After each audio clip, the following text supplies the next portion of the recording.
Feel the power. Oh, I can feel it. Our moment of triumph approaches. It's GrokTALk. This is a coalition of New Hampshire taxpayers. We're located at 8 North Main in Concord, New Hampshire. This is a repository for all things conservative and municipal. So if you have a problem in your town, your school, your budget committee, the right to know law, and now at the top of our list is voter fraud. You have a tip for us, some information for us, you want to join or help us out, cnht.org.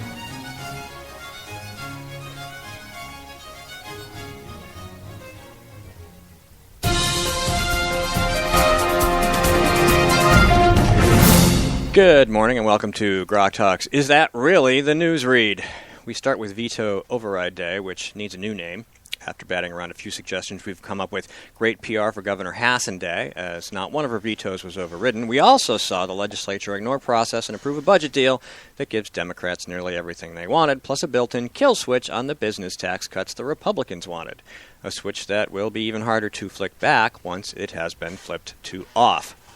Derek DeFresny from Citizens for a Strong New Hampshire remarked of the deal, while the budget compromise was far from perfect, Governor Hassan was unable to force through harmful policies such as mandatory reauthorization of Obamacare's Medicaid expansion, a hike in the state's vehicle registration fee, or an increase in the cigarette tax. She also had to concede and support much-needed business tax cuts that Republicans had been fighting for. Well, there is that, I suppose, but my remarks were a little bit less approving. So Hassan gets 97% of what she wants, and Democrats and Hassan can run on a business tax cut that will take longer to take root and boost revenue than the time allotted before repeal, for which Republicans will then be blamed. Does that sound about right? Parental rights with regard to advance notice of sexually explicit material in a classroom and provisions to secure the right to opt kids out of statewide assessments failed to get the votes needed for repeal. Constitutional carry also failed to achieve an override veto. We're going to take a little sidetrack here. The annual celebration of Scottish music, athletics, dance, food, and drink has returned to the White Mountains in New Hampshire. The 40th New Hampshire Highland Games and Festival is underway from September 18th through September 20th at Loon Mountain Resort. The event, sponsored by the New Hampshire Gathering of the Scottish Clans, includes piping and drumming, Highland dancing, fiddle, harp, sheepdogs, and heavy Scottish athletic competitions. And I don't think you have to be a heavy Scot to participate. More than 60 clans will be wearing their tartans and bringing their heritage to Clan Village. Children 14 and under with an accompanying adult get in free. Single-day tickets are available online at nhscot.org or at the gate each day, so today or tomorrow. Tickets are $20 on Friday and Sunday. You can't go on Friday.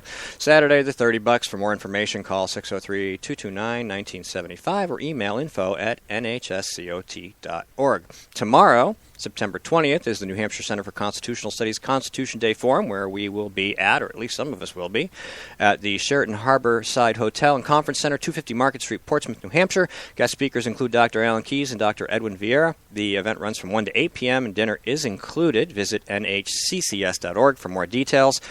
Groktober is just around the corner. GrokTALK will be broadcasting live from the Practical Federalism Forum at Southern New Hampshire University in Manchester on October 3rd. We may be at the Republican Liberty Caucus Convention at the Crowne Plaza, Nashville, on October 10th in some form. We plan to be, but we'll have to see how that works out based on travel schedules, work, and other things. And the 603 Alliance GPS Caucus is coming up at the Hopkinton Fairgrounds in Hopkinton, New Hampshire on October 17th. Pre-sign-up is available online at 603alliance.org. Hi, this is Rich Gerard, host of Gerard at Large in the Morning, the Manchester area's only locally owned, locally operated, focused, and interested, riveting radio show, heard live every Monday through Friday from 6 to 9 on 90.7 FM WLMW, New Hampshire Family Radio, and available 24/7 live or archived at GerardAtLarge.com. Be sure to tune in.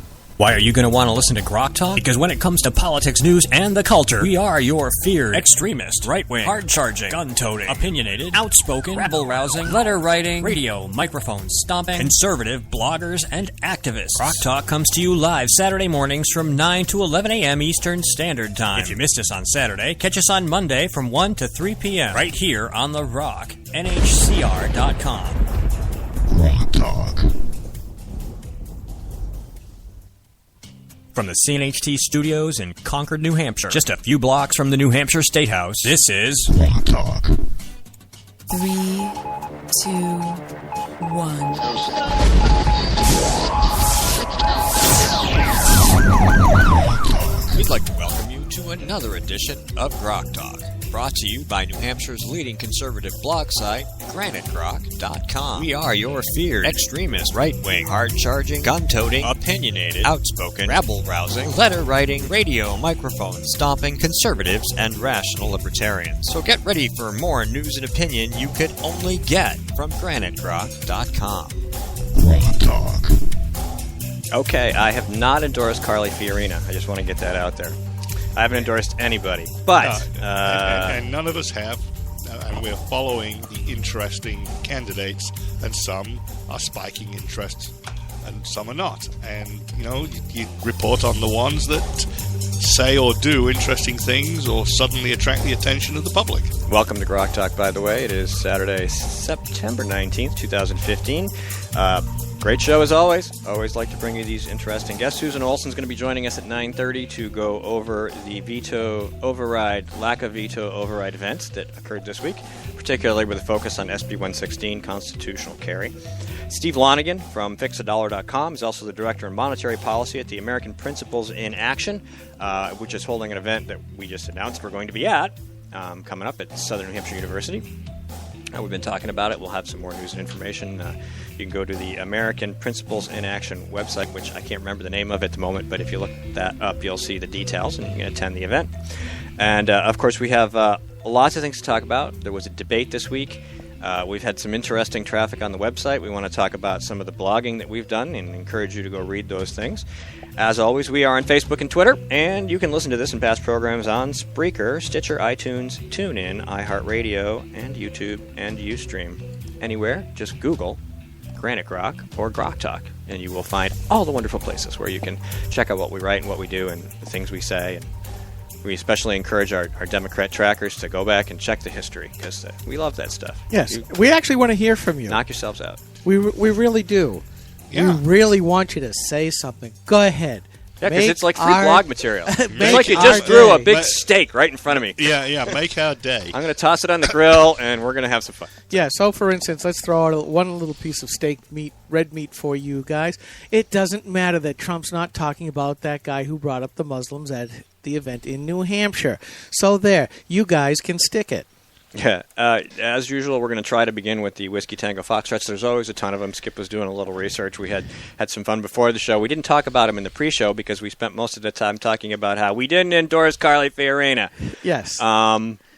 Because apparently if you post a poll and the person in charge of at the top of the poll, if you include their name, like it's relevant to the content or something, you may be endorsing them. Okay. Yeah, so now you're seeing what happens when you put a name in. I used to get it all the time a couple of cycles ago when I started not to put in Ron Paul's name into the polls I put up on Granite Grok, mostly because it would always flood the poll with Ron Paul folks. And I never could understand why is he doing so well online, all over, not just on Granite Grok, and do nothing. A nothing burger on online, not on online, but on scientific polls, by the regular polling folks, until I found out that there were two sites that the Ron Paul folks had organized, and they actually went out and hunted for the online polls and then would direct all of their folks, go vote only once, but go vote.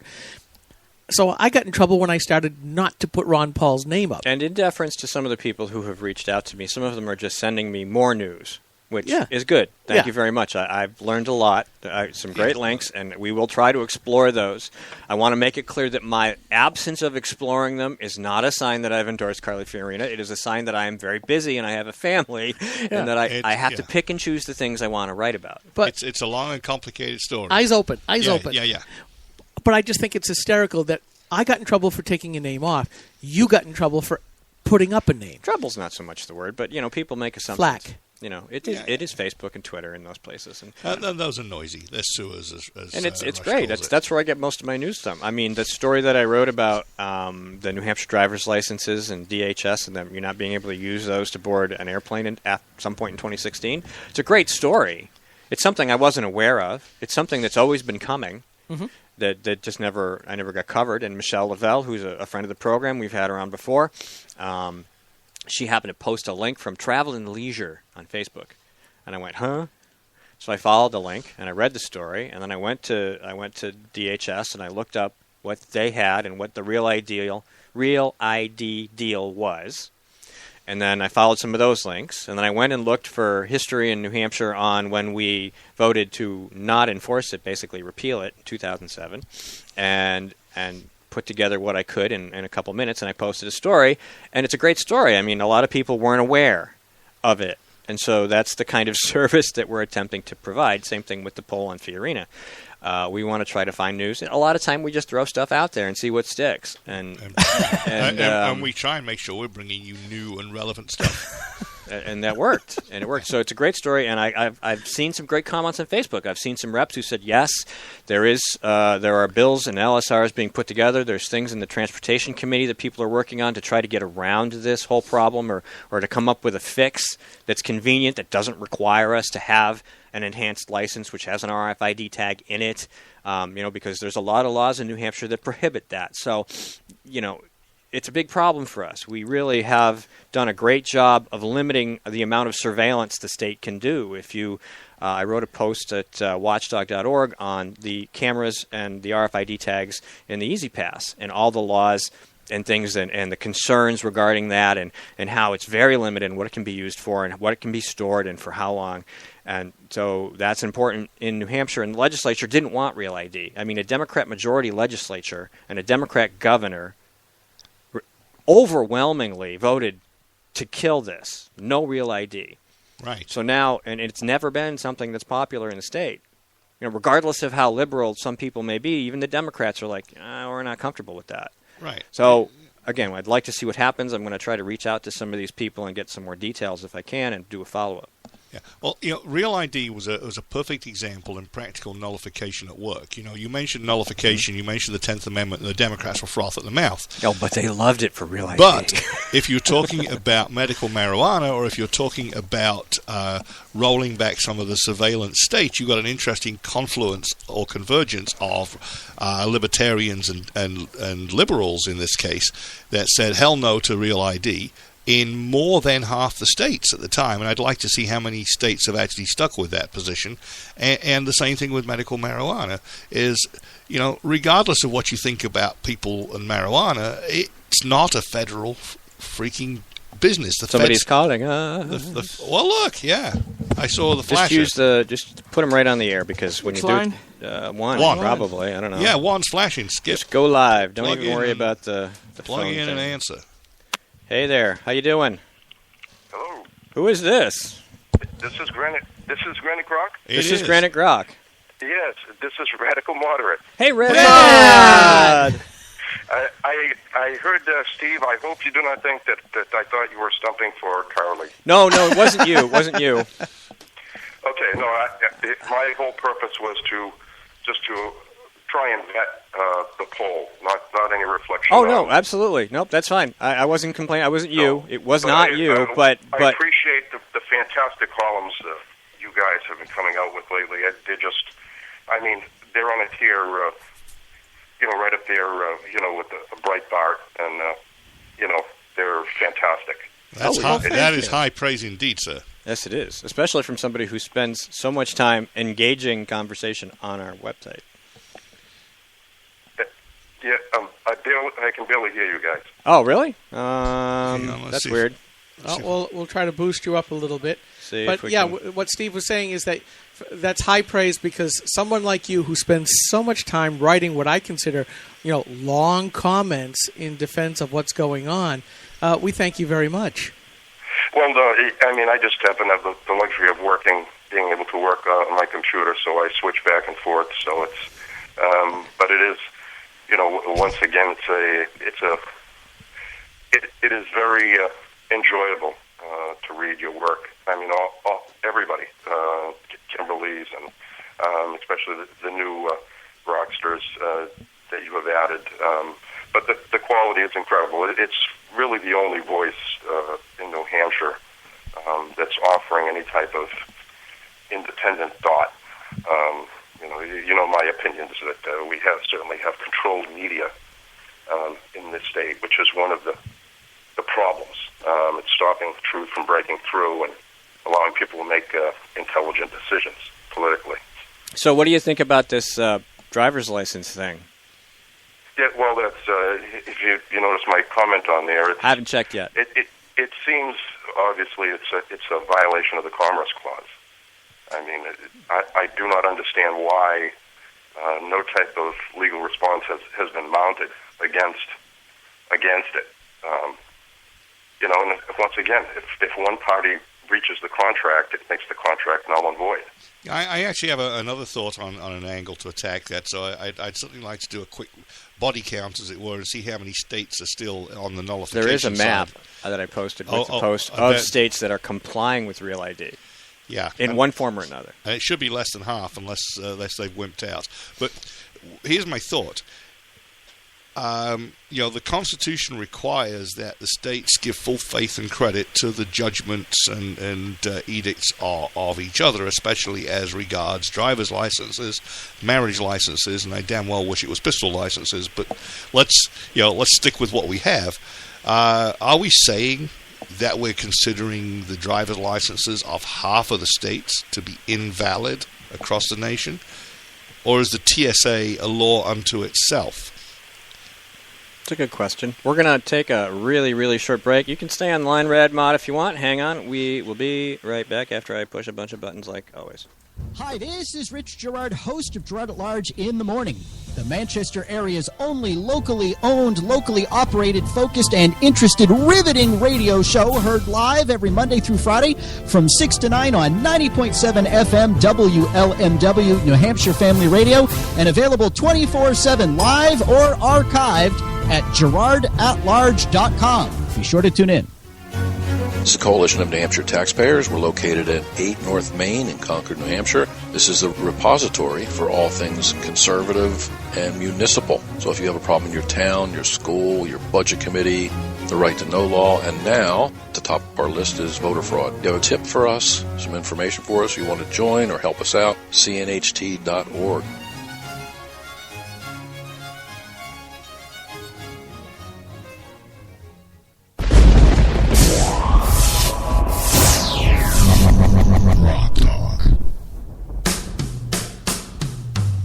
We are GrokTALK, live or podcasted from Concord, New Hampshire, depending on when you're listening. Talking to a commenter, radical moderate. I think we lost him. Did we lose him? We lost him. He hung up? Okay. That's okay. He didn't have to stay on the line. He made his point, and we have since moved on, unless I did something to... and feel free to call You're not there, back. are you, Red Mod? I just want to check. Okay. Just checking. Make sure. Anyway, we didn't do any WTFs, unless that was a WTF. I don't know. I don't think so. So let's do that. But there are more out there. There was always more. So, Skip, you had a couple this morning that made me laugh. Yeah, this is a headline that was pointed to by Instapundit, the great libertarian news aggregator Glenn Reynolds. World begs U.S. to use military force in Syria so they can bitch about it later. And isn't that always the truth? As we're seeing in this refugee, migrant, mass... Yeah, that's appropriate. Smack them around. Yep. As we're seeing what's going on in Europe... And of course, if we didn't go and help, it would have been our fault. And now that all the refugees are fleeing, and I suspect that's a put-up job, it's our fault too. Well, you got to wonder. The estimate now is between 33 and 35 million people are on the move from the Middle East and surrounding areas into the Western European areas. I mean, that is basically, they're getting Cloward Pivot. And if anybody doesn't remember what that is, that's what almost brought New York City to its knees. Two hard left socialist sociologists, Cloward and Piven, said, we can bring New York City to bankruptcy by making sure everybody gets on welfare. And when it collapses, it'll be our turn to put in a more socialist system in place. Now, I thought, well, that was kind of small ball, even though, a few $1 billion is New York City's budget, but they were overwhelming it at the time. And I'm seeing the same thing happening in Europe, that you've got all of these refugees, as Kyle would pivot, as well as Obama and Saul Alinsky would say, the have-nots coming to take what the haves have. And for all of the EU's stuff of saying, well, we're going to go ahead and we're going to have liberal policies on, within ourselves about asylum, this, that, the other thing. All of a sudden, the idealism for which that has been expressed is now being turned into barbed wire fences. Mike, you were going to say something. Yeah, I was. Well, see, it's interesting. Notice that these refugees have their sights on the rich, well-funded welfare states of Western Europe. They want to get to Germany, they want to get to France, they want to get to Scandinavia, and to the UK, who are beginning to have second thoughts, where the benefits are really generous. But to get there, they have to trample through the Eastern European states that have just clawed their way out of poverty. And after initially making it possible for these folks to travel on through, they're having second thoughts because they're being abused. I mean, these folks are not just saying, you know what, okay, thanks for the temporary accommodation, get us out of here when you can. They're getting really nasty with the people that are trying to help them. And they said, the hell with this, you're not coming in at all. Yeah, from a libertarian standpoint, or even just a politeness standpoint, what gratitude do you see? These people do not have a right just to break into another country, regardless of what the open borders folks, including the new Pope, have said that should happen. I'm sorry, there are reasons why countries exist, and if you cannot control your borders, as we are seeing here in the U.S., you're not a country anymore. There is a society, there is a culture, there is a tradition, and these smaller states, like you said, the Eastern Europeans, are just trying to rebuild themselves.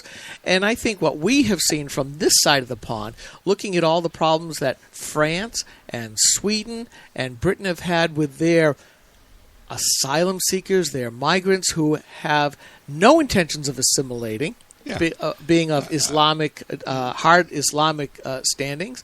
Why do you want to just let somebody else change the culture of your country, just willy-nilly? Well, I mean, looking at the British culture, I mean, back in the 60s, the xenophobes were worried about the Jamaicans, the Indians, and the Pakistanis. Turns out the Indians were never any trouble. The Jamaicans have assimilated pretty damn well, but the Pakistanis are de-assimilating as the critical mass of Muslims is reached, which is a severe problem. Not the older folks that became practically native English. It's the younger generations that are de-assimilating, which is really, really bad. But places like Scandinavia, where they've embraced multiculturalism, they're getting multi-crimeism as well. They're getting totally trampled. Yeah, in Malmo, and again, my mother's side of the family all come from Sweden. They all married other Swedes that came to this country, except for my mom. But their hometowns are having to deal with this stuff. And Malmo, in a lot of cases, is a no-go area for almost all of the natives. The Islamists are going after the indigenous people, the Laplanders. Yeah. And it's a big problem. This is self-imported problems for which really doesn't exist. The whole idea that, they'll come here to become new citizens is proving to be false.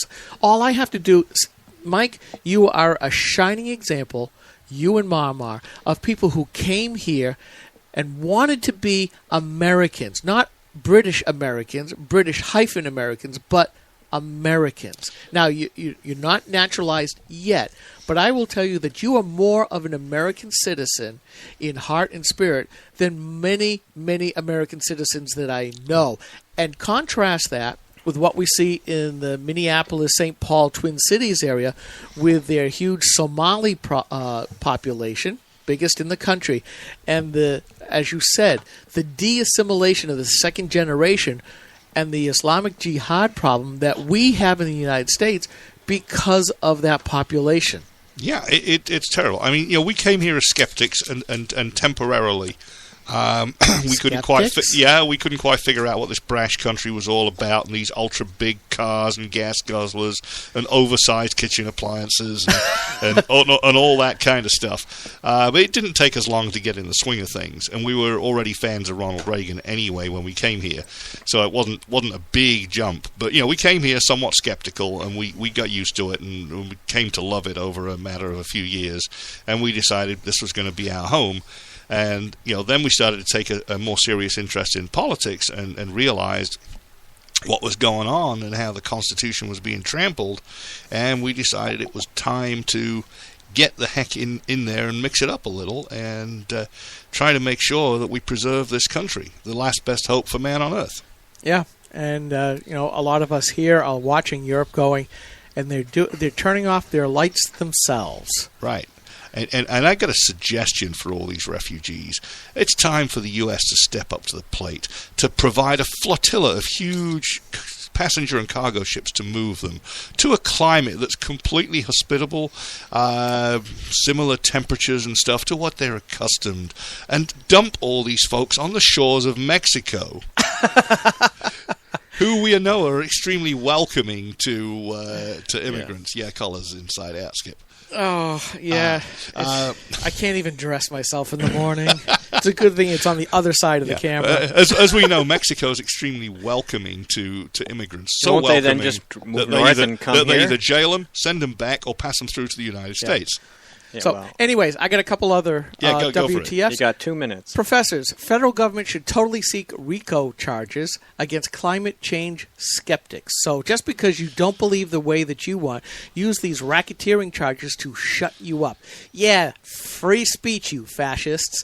The inquisitors are going to use the force of government for their inquisition. Yes, of course. Yeah. Absolutely. And, of course, the bigger one, I think, is President Obama, who I'm quite sure that the reception will be held at night so he can once again bathe the White House in the gay rainbow flag colors when the Pope comes here, because he's already gathered the welcoming committee that will consist of gay Episcopalian former Bishop Robinson, who's already been divorced. Who saw that coming?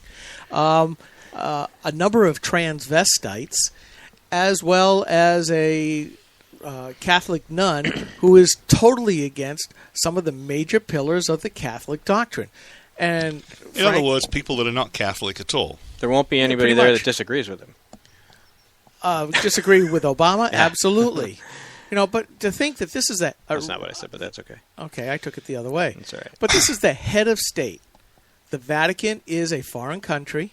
He's the leader of 1 billion Catholics in the world. And here's Obama, I think you said poping him in the eye. Poping him in the eye, yes. Yeah. Yes. Well, so I mean, the problem here's this vast country of over 300 million people, and I'm going to show you a portion of the population that represents less than 4%. Yeah. And I'm going to really put it in your face. make that less than 2%. Limbaugh did the numbers a couple of months back. I'm happy to say 3 to 4% of all, the whole deal. I'm not going to dicker over those numbers. And we understand this Pope is somewhat liberal, but this somewhat. This is indeed poping him in the eye. Poping him in the eye. And his aides are already objecting to what Obama's setting up for him. And I think they should. This is about the equivalent of when Bibi Netanyahu, the Prime Minister of Israel, comes over. And I remember the brouhaha that happened when Bibi was shown the back door to go out instead of the front door. So they treat us so bad. All right, we're going to call Susan Olson, get her on the phone to talk about Veto Override Day. Skip's going to do that right now. And we are going to take a quick break, and we will be right back after these messages.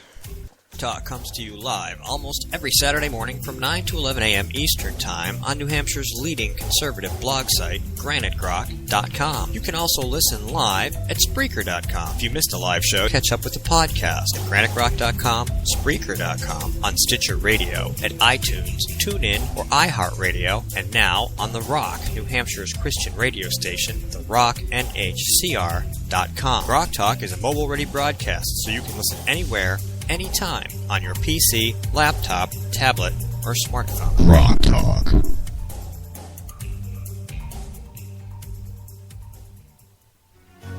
This is a coalition of New Hampshire taxpayers. We're located at 8 North Main in Concord, New Hampshire. This is the repository for all things conservative and municipal. So if you have a problem in your town, your school, your budget committee, the right to know law, and now at the top of our list is voter fraud. You have a tip for us, some information for us, you want to join or help us out, cnht.org.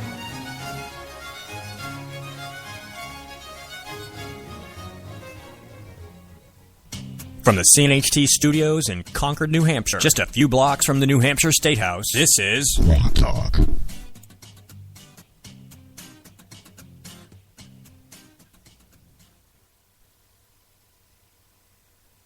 Three, two, one.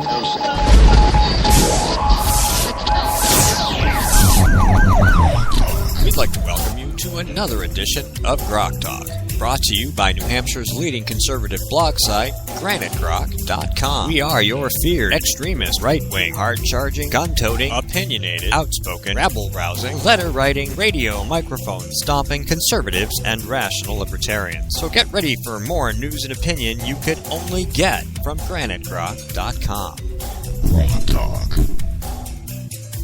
Hey, welcome to GrokTALK. I'm Steve McDonald here with Mike Rogers and Skip Murphy. Thanks to Radical Moderate for calling in last segment to give us a piece of his mind. He's always doing that, and we love it. And I don't mean that in a negative way. Anyway, don't forget to check us out on Spreaker, Stitcher, iTunes, TuneIn, iHeartRadio, and YouTube, and Ustream. Please visit us at GraniteGrok.com. And while you're at it, since you're already online, please go to cnht.org. Check out what they do, make a donation, help support them, and by extension, this program. Moving forward, Wednesday we had a day. I don't know. You can't call it veto override day because there weren't any veto overrides. But the lovely and talented Susan Olson was there with a particular interest in SB 116, and we wanted to have a conversation with her about the events of the day. And so she has joined us. Good morning. Good morning. How you doing? Well, I'm in recovery. A bit of a hangover. I don't know if it's a hangover. I think it's more cooties than anything else. Aha. So, say that again. Hobnobbing with all those Democrats, eh? Indeed.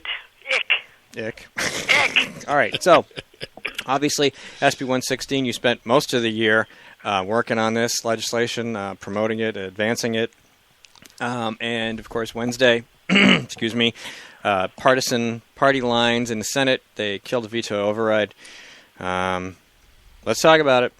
What did you see? I mean, I don't know what there is to tell, but you were there. Well, yes, I was there, and yes, actually, we spent more than a year on this bill. It wasn't just me; it was a bunch of terrific Second Amendment folks here in New Hampshire. Not even just Second Amendment people; it's people who believe in fundamental freedoms and things like that apparently aren't so trendy anymore. So it was yours truly and folks from Pro Gun New Hampshire and New Hampshire Farmers Coalition, Gun Owners of New Hampshire, and believe it or not, the Vermont gun owners have been wonderful supporters throughout the process. But yeah, we had a bill introduced last summer that had been brought forward a couple of other times under the guise then of what people call constitutional carry, which actually is nothing more than a restoration of rights that New Hampshire residents had 139 years ago. But people seem to have forgotten that. We had a great champion in the Senate leading the fight on this bill, Jeb Bradley. I don't agree with Jeb on everything, but he stepped up to the plate and fought the fight and did a great job and said, you know what, we'll be back. But when we went through the Senate, I guess it was February, March, maybe, we came out of there with a 14-10 vote along straight party lines and went to the House, and we won in the House, although not by a veto-proof margin. But being the sweet, kind-hearted little old lady that I am, right, and everyone knows me to be, I'm thinking, well, the Senate Democrats showed their ignorance in voting against the bill in the Senate because they really didn't understand the history of the legislation. And, New Hampshire doesn't have a big paid staff for its legislators to do homework or investigate or analyze or anything. So we thought, you know what, we're going to do that work for them. And what we turned up, as you guys well know, was that the New Hampshire's pistol law, which Senate Bill 116 sought not to eliminate but to modify, came about in 1923 when all the white guys in the legislature in Concord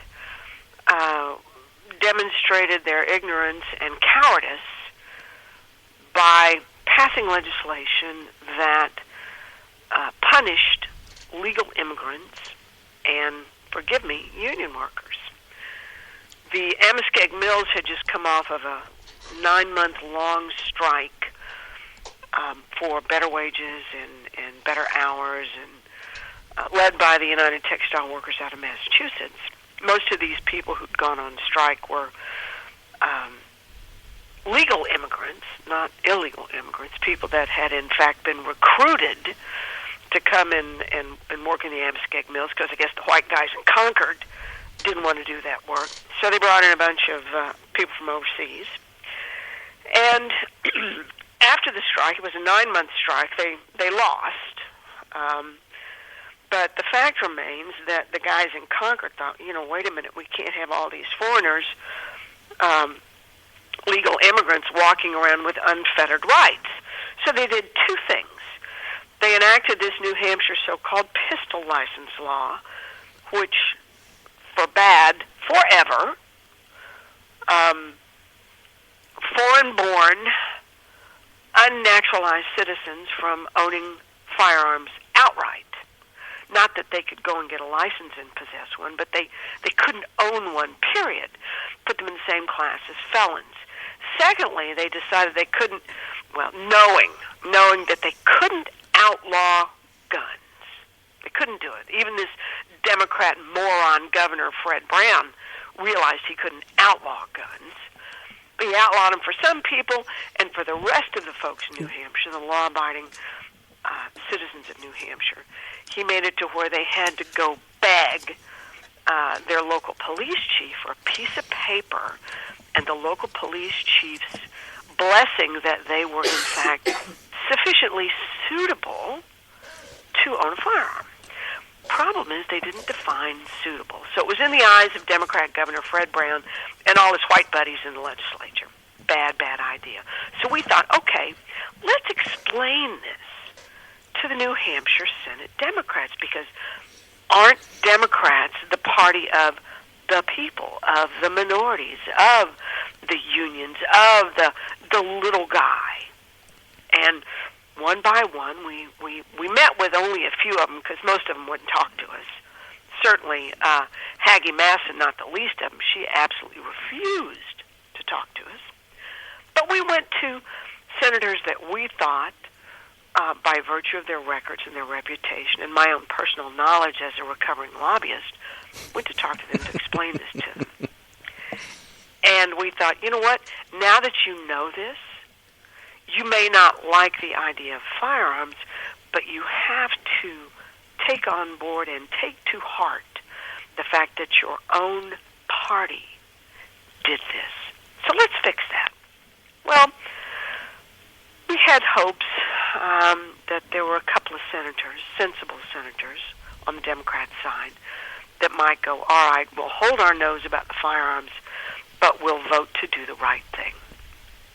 And the further this went, the longer this went, I think, knowing that Haggie intends to run for Senate, and that any dissension on the part of her minions, and this is a small M minion, this is not a big M minion, because I like big M minions.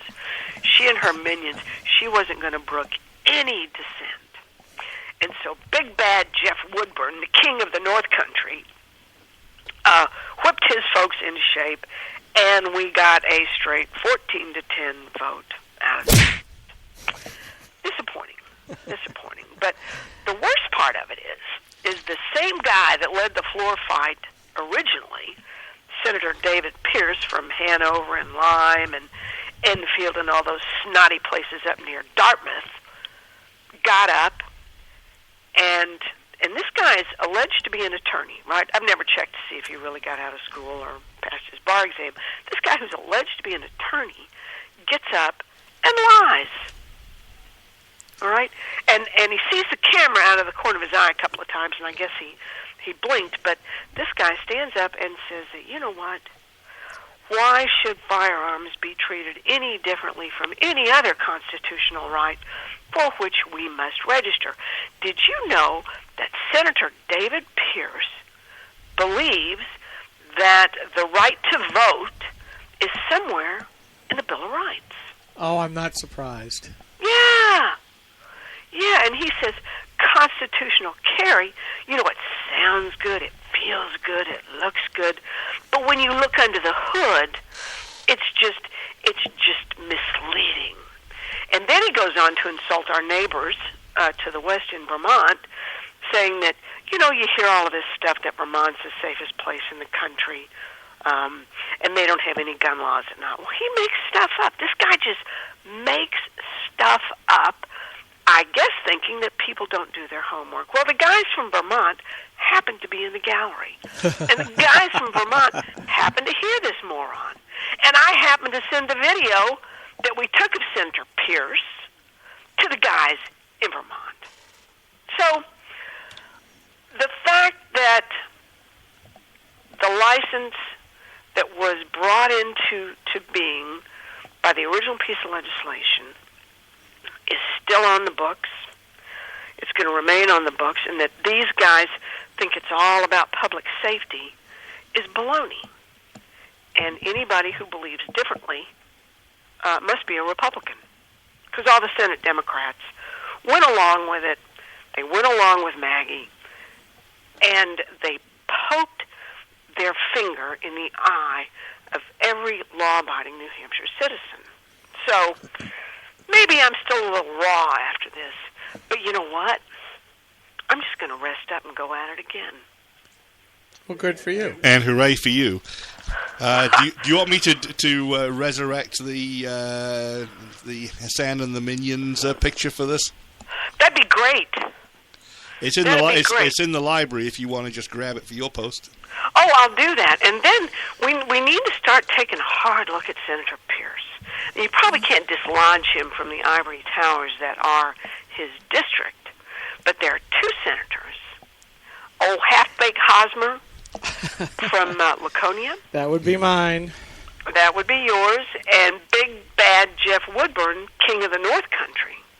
Because, you know, I think an awful lot of folks in their districts kind of think that they have a right to keep and bear arms, notwithstanding what Senator Pierce has to say. So, you know, we're just gonna take a break for a little bit, and then we're gonna go back in and work on these guys, because we only needed 2 votes in the Senate.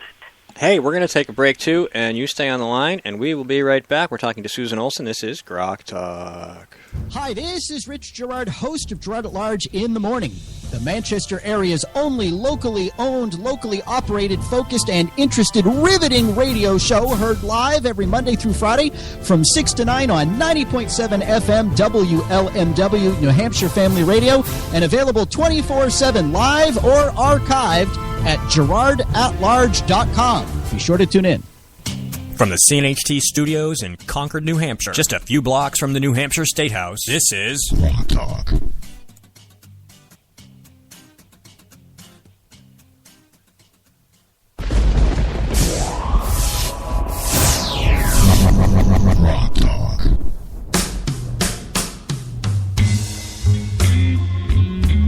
Welcome back. We are talking to Susan Olson about Veto Override Day, SB 116, Democrats who need to go away, all of them essentially, but we're focusing on a couple here.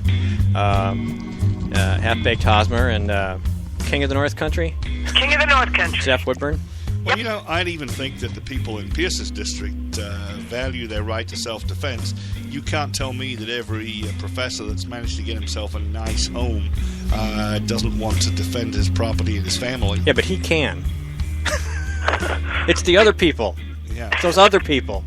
He wouldn't do it himself. He wouldn't sully his little lily white hands. He'll just hire some, foreign-born person to do it, maybe, huh? They love their servants up there. Yeah, it's tough around Dartmouth. I see your point. He would be difficult to dislodge. Those other two are definitely... I mean, if you're going to focus your energy, you really want to do it on candidates you know you have a shot at removing from office. Absolutely, absolutely. And I think this is Peter Ho Burling's former district, right? Yeah, I think so. Yep. Yeah. So I mean, you look at Peter the Ho Burling, and then his successor. Forget his name. I can see his face. Nice man, but not very effective. He didn't win and was unseated by David Pierce, who actually is quite a nice guy, but he's not a very good liar. Now, you had mentioned that you've got video. I noticed that we don't have it up on Granite Rock just yet. Is that possible to do? Well, what I'd like to be able to do is overlay in subtitles what this guy says, because it's so much fun to match his words to his facial expressions. Sorry, I don't have the skills to do that. I don't have the software to do it. We have somebody who's working on it, so you will have it. Oh, good. And what's really fun is the overlay in the existing video of Pierce against his colleagues in the background and watching some of their faces. That's priceless. Well, once again, we see basically what the Democrat socialist side of the aisle says once again, hey, we don't trust you. And isn't that really the biggest problem, that these big government types believe that only those in government can actually figure things out and are bright enough to make all the decisions for the rest of us. And that is the biggest philosophical and ideological divide between us and the lying senator. Well, I'd say that's absolutely a fair statement, but I would say that, Democrats give small g government a bad name. No, they don't even recognize small g. Everything is all in upper caps. Absolutely it is. And it's getting worse here in New Hampshire. And, you think about this being the alleged live free or die state when it is, in fact, the live free and ask permission state. And that goes across the board for many things, whether it's your natural right to self-defense, whether it's your right as a parent to say yes and no regarding the things that occur with your child in school. The veto override day was not. Nothing was overridden. Nothing of the governor's vetoes were overridden. And again, partly it's because you've got this firewall in the Senate, the 14-10 divide.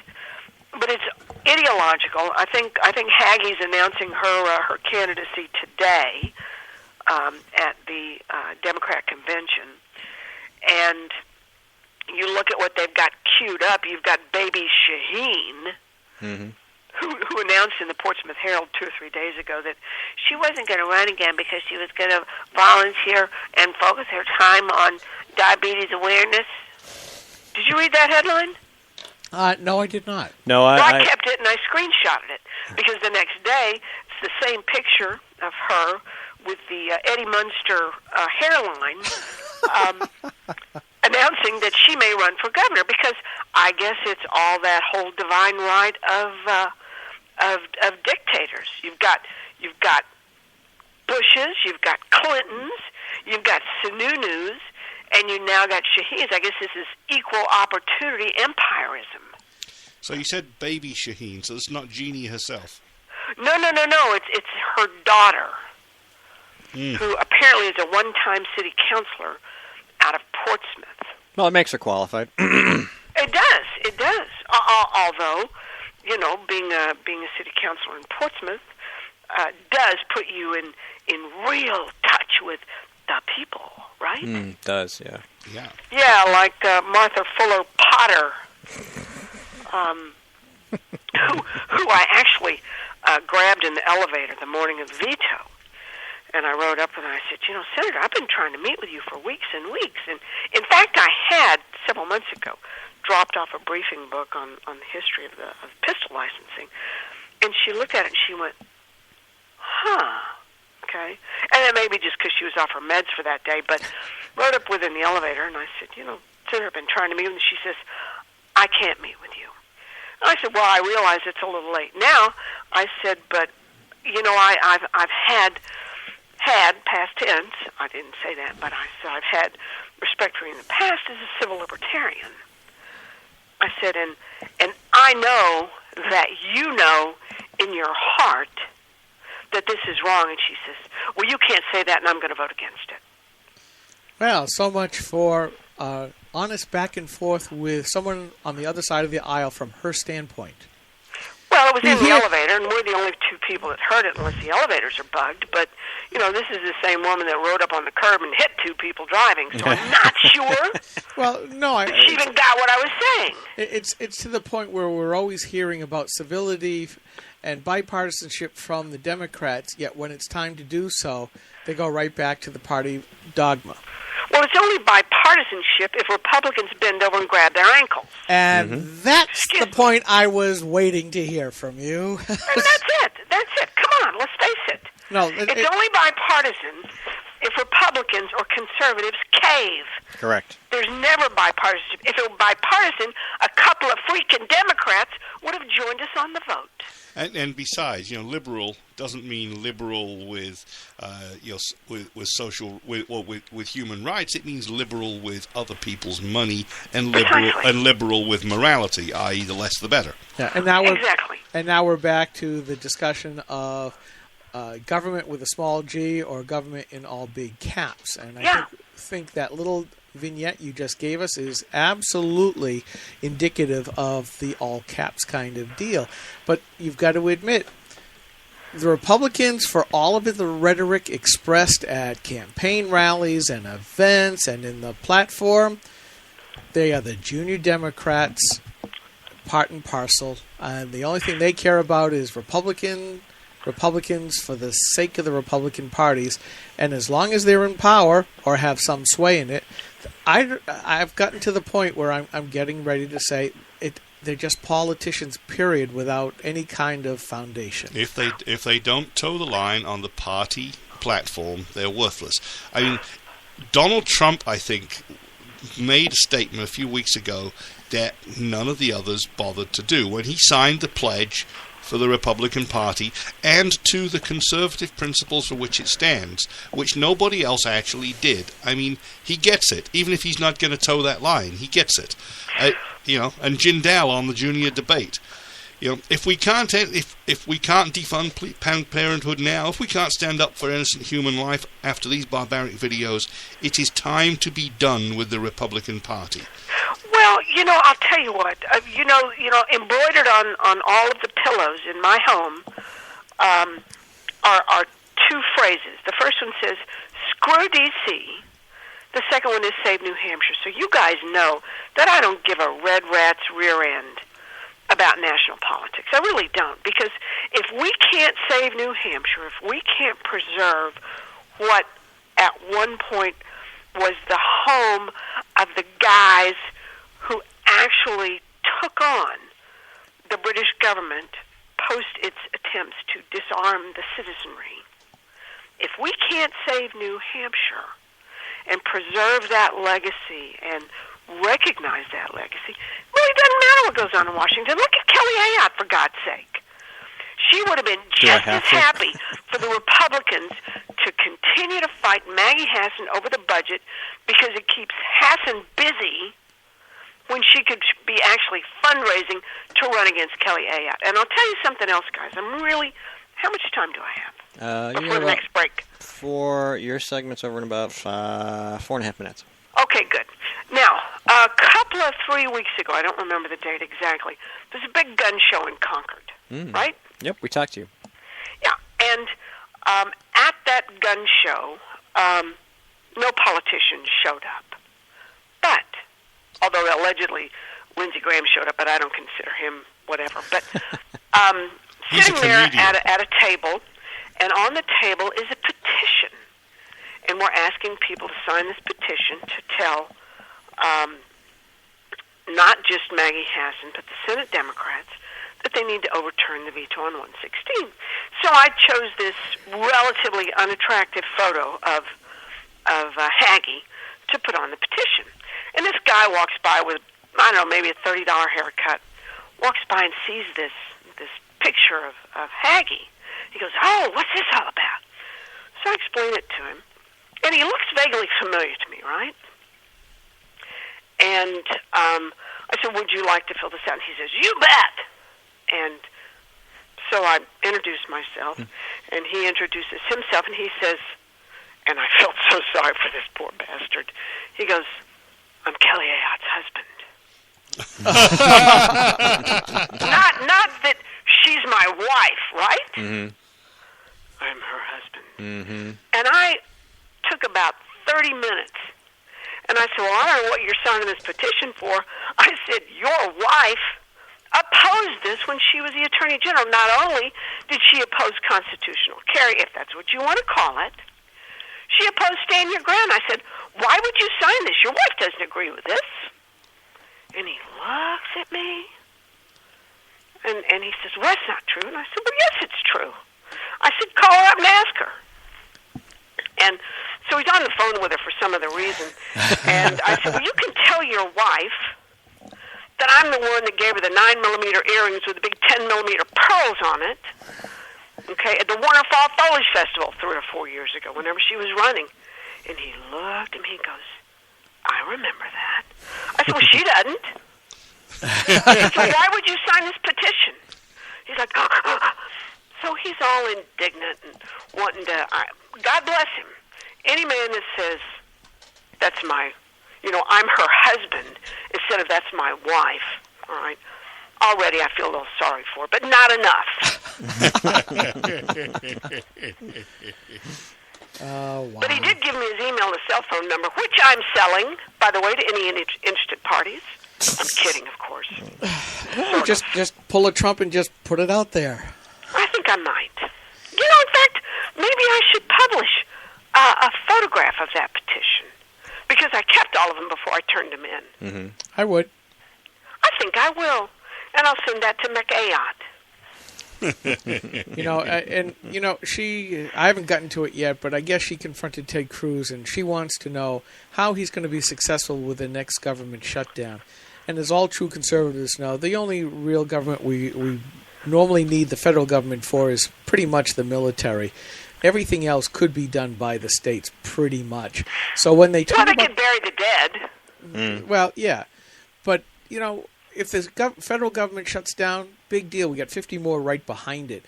But I think... Yeah, look at what happened to New Hampshire while we've been in this budget stalemate.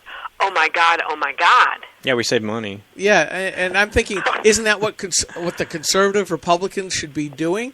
The Republican Party should have been joyful. Isn't that an oxymoron? Well, it seems to be lately. But as far as the Republican Party, they should have been overjoyed at, hey, we're saving the taxpayers' money. And what happened? Yeah, pretty much they caved just like the D.C. Republicans caved down there. So, saving New Hampshire is going to be a longer-term effort than what we think. Well, you know what? But it may be more manageable. It may be more manageable. I would think it is. We've got 1.3 million people here. If we can't save this, what do we think we can do with 300 million? Come on. Yeah, still. I mean, you're right. If anybody's going to do it, actually, in the true federalist sense, they aren't ours to save. Indeed, they are not. Indeed, they are not. We live here. This is New Hampshire. I live in New Hampshire. I care about New Hampshire. I don't give a damn about Washington. Just leave me alone. Pull up the drawbridge. Build a wall. The problem, as one wag said, is you may not be interested in politics, but politics is certainly interested in you, and that certainly applies to Washington, D.C. All right, well, fine. Let them come and get me. Right, they're gonna have to come and get you tomorrow because we're done. And we're gonna move on to our next segment. Coming up is Steve Lonigan, and thanks for being on the show. Have a good weekend. My pleasure, guys. Have a great day. All right, you too. All right, we will be right back with Steve, and this is GrokTALK. I'm Steve McDonald. We're right. Lost my train of thought. Bye. Hi, this is Rich Gerard, host of Gerard at Large in the Morning, the Manchester area's only locally owned, locally operated, focused, and interested riveting radio show, heard live every Monday through Friday from 6 to 9 on 90.7 FM WLMW, New Hampshire Family Radio, and available 24/7 live or archived at GerardAtLarge.com. Be sure to tune in. This is a coalition of New Hampshire taxpayers. We're located at 8 North Main in Concord, New Hampshire. This is a repository for all things conservative and municipal. So if you have a problem in your town, your school, your budget committee, the right to know law, and now at the top of our list is voter fraud. You have a tip for us, some information for us, you want to join or help us out, cnht.org.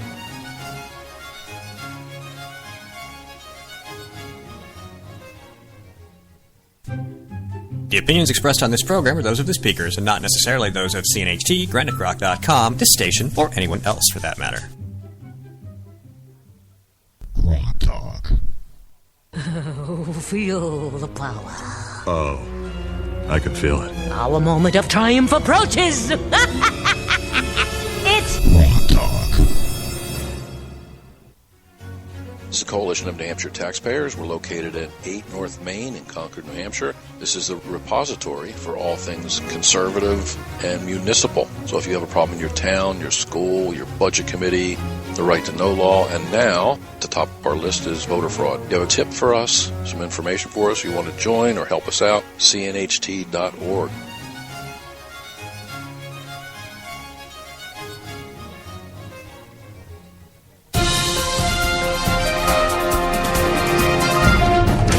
Good morning and welcome to GrokTALK's Is That Really News read. We start with Veto Override Day, which needs a new name. After batting around a few suggestions we've come up with, great PR for Governor Hassan Day, as not one of her vetoes was overridden.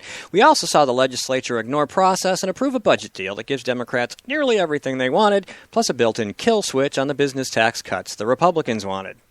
Derek DeFresney from Citizens for a Strong New Hampshire remarked of the deal, while the budget compromise was far from perfect, Governor Hassan was unable to force through harmful policies such as mandatory reauthorization of Obamacare's Medicaid expansion, a hike in the state's vehicle registration fee, or an increase in the cigarette tax. She also had to concede and support much-needed business tax cuts that Republicans have been fighting for.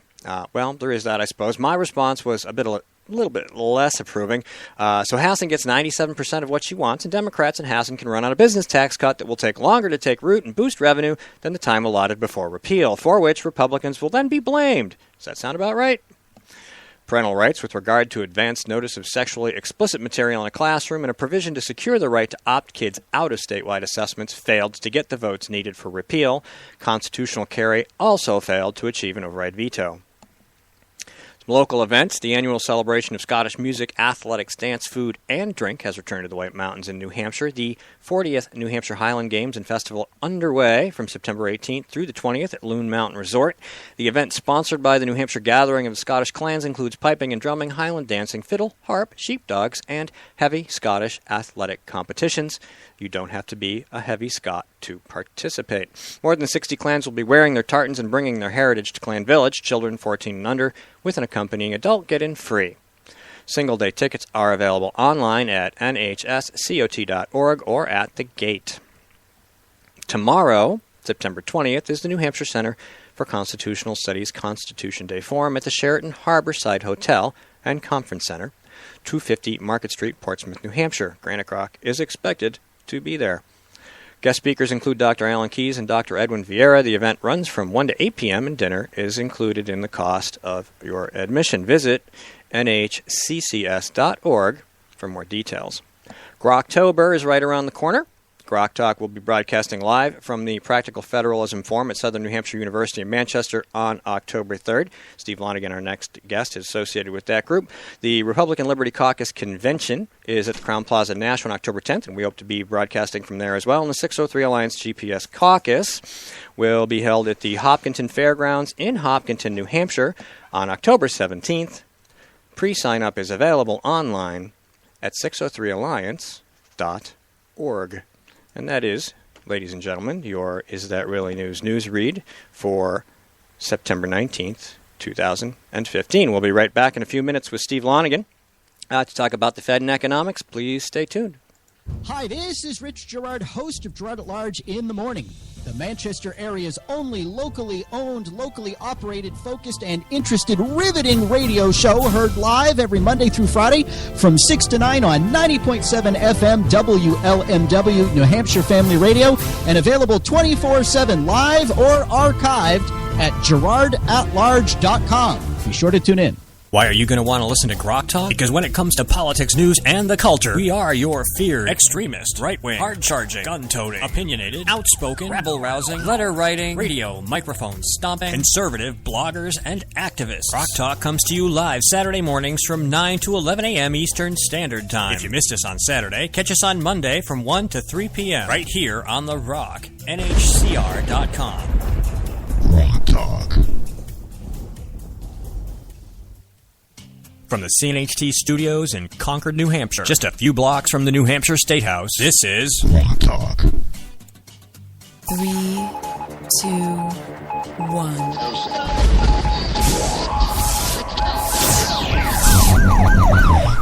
We'd like to welcome you to another edition of GrokTALK, brought to you by New Hampshire's leading conservative blog site, GraniteGrok.com. We are your feared extremist, right-wing, hard-charging, gun-toting, opinionated, outspoken, rabble-rousing, letter-writing, radio, microphone stomping, conservatives, and rational libertarians. So get ready for more news and opinion you could only get from GraniteGrok.com. GrokTALk. All right, we are GrokTALK. Welcome to the program. I'm Steve McDonald here with Skip Murphy and Mike Rogers. Thanks again to Susan Olson for spending a half hour with us to talk about gun rights and constitutional carry and all that fun stuff.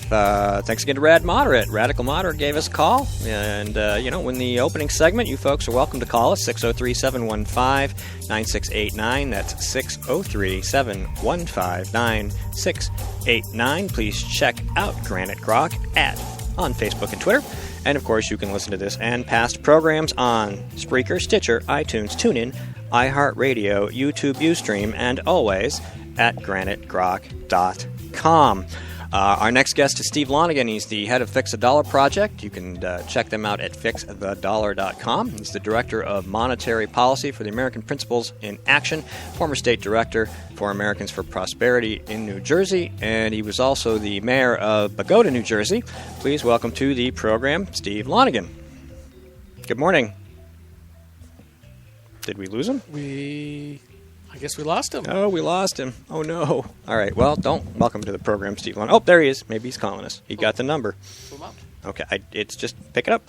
No, just hit play. Hello. Hey, I got cut off. Oh, you did? So our system hung up on you. Good morning. No problem. I'm just sitting here. Sorry. That's okay. I don't know Great. what happened. Great to have you there. Let me turn that down so you can put that back on. Okay, great. All right, well, I gave you a great introduction. Sorry about that. That you missed because you got hung up. Everything I don't know about myself. Everything you don't know, right? Yeah. Yes. Weren't you one of the guys that ran for governor as well a couple of cycles I ago? ran in a special election against Cory Booker when Frank Lautenberg died in New Jersey in 2013 in what was a very high-profile race. I had the honor of having Mark Levin and Sarah Palin come in for me together for the first time ever. Those two had actually never been together before, and we had probably the largest political event New Jersey's seen in 40 years. Fabulous. But that election day was October 16th, 2013, and it was at the end of the 16-day shutdown of the U.S. government. And that really it killed us in the home stretch. It was very unfortunate timing, but it was a great race. Well, it's all about having fun, right? Yeah. Well, it's all about winning and preserving our liberty. Ultimately, is the day. I mean, and having fun while doing it. True. But in New Jersey, which is really a very blue state, it can get kind of brutal. Oh, I can imagine. Anytime a Republican gets elected in New Jersey, we wonder what kind of Republican they are, or if they're fiscally conscious. As you've learned with my friend Chris Christie, which is another topic that you may want to discuss. But I want to thank you guys for allowing me to be with you, because I'll be spending quite a bit of time in New Hampshire the next several months. As you know, I don't know if you know this, but New Hampshire's a critical early primary state. Just a bit. We've heard that, yeah. Well, we should have you in the studio if you're going to be up here. We'll have to get together and have you come in, and I will be up there. Guys, my background is I had my own business for 25 years. I was the mayor of a town in New Jersey for 12 years. I was the state director of an organization called Americans for Prosperity here in New Jersey, which I'm sure you're familiar with. My old friend Corey Lewandowski ran the chapter in New Hampshire while I was in New Jersey. I left that project to run in the U.S. Senate race against Cory Booker. So I've been engaged in politics and economic policy issues for 30 years, going back to when I was a Young America for Freedom guy for Ronald Reagan when I was in college. And I have learned over the last decade, working on economic policy issues in New Jersey and nationally, that the biggest issue that I think is that I know threatens the American economy and our own individual prosperity today is the Federal Reserve System. And over the last week, you've seen lots of news stories about how the Federal Reserve held their big meeting on Wednesday, how they've kept interest rates now at zero for near 7 years, and it's just a remarkable situation because this is all about our money, and you would think that the American people would be totally up in arms. This should be, torch and pitchfork time because what they're doing to the American dollar is disturbing and very concerning. It's frightening because what they're doing is they're undermining the value of people's savings, their life's work, and their wages. That little piece of paper, the American dollar bill that we so take for granted, is the means by which we measure the value of our savings, our wages, the way we trade with one another, the way two people can do business, face to face or across the country. They don't even have to like each other, and yet rely on this little piece of paper as the way to trade and to store value. The American dream is to work hard and to save and to achieve a better future through your effort. And savings is the deferring of future happiness, today's happiness for future security. So when you make the choice to save, you say, okay, I'm not going to buy that car today that I'd like to buy or that new couch. Instead, I'm going to put the money away so that 20 years from now I can benefit from that savings. So I can save money to invest in the means of production. Maybe I'm going to own a business or build a house or whatever. Today, that savings is being undermined by the Federal Reserve System. Your money is your property. It is the ultimate measure of private property. And private property is the cornerstone of liberty and economic freedom. Without private property, you really have no ability to grow your assets. And, the Magna Carta was all about private property. The dollar is your ultimate measure of private property. But it's not your property when a bunch of unelected bureaucrats in their ivory towers in Washington, D.C., who are unaccountable to Congress and unaccountable to the American people, can manipulate the value of that money right under our very noses, undermine its value, destroy its ability to preserve your savings, destroy savers. That's not your property any longer. Comrade Lenin, coming right off of the Russian Revolution, is infamous for stating that you can undermine the value of currency and not one man in a million will know it. And he took down the upper classes of Russia by destroying the value of their money by just printing rubles ad nauseum. Now, I'm not taking this discussion to that level. I'm not saying the Fed is like Lenin. But what I am saying is that our money is something that we should never be taking for granted. And the founding fathers of this country understood this extremely well. During the Revolution, back pre-Constitution, the early days of the Revolution, the founders had a disconnect from the British pound sterling, which was the world's most stable currency. It was based on gold. Even though it's called the pound sterling, it was based on gold. And they began printing paper money called continentals. And this printed paper money became the currency of the new government of the United States. George Washington was famous for saying, I needed a carload of continentals for a carload of supplies. The founding fathers who converted their British pound sterling, many of them, Thomas Jefferson, James Madison, virtually every one of them, lost fortunes because their continental paper money, which was once British pound sterling, it just destroyed in value. It disintegrated in value. And the old statement, it's not worth a continental, is something was used up to pretty recently in American jargon. It meant it was a meaningless piece of paper. So the founders understood the dangers of printed paper money. And the Constitutional Convention, they established Article 1, Section 8, which clearly states that only Congress has the right to coin our money and determine its value. Congress must have the sole authority in preserving the value of the American dollar. This was something extremely critical to everybody from Washington to Jefferson and everyone in between. They didn't want government bureaucrats to have the ability to print paper money and destroy its value. They knew what it would do to the country. Charles Cokeworth, who was one of the delegates from South Carolina, it was interesting. The South Carolina delegation led the battle to preserve, sound gold-based money for the United States. Is noted for stating, if you turn over the ability to create money to bankers, you give control of your money to speculators and schemers. So they didn't have a good view of big banks back then. And in 1792, in the wake of the passage of the Constitutional and Article 1, Section 8, establishing that only Congress has the right to corner money to determine its value, Alexander Hamilton wrote the Coinage Act. And the Coinage Act was signed into law by George Washington after being passed overwhelmingly in Congress. So we got some pretty good people behind this concept, right? If you think George Washington, Alexander Hamilton, and the people who were in Congress at the time would have been James Madison, Thomas Jefferson, Monroe.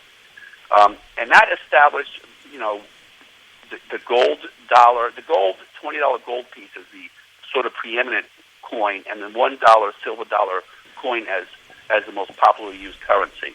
That would be on money for almost the next 200 years. Gold-backed money, American money backed by real value, backed by gold.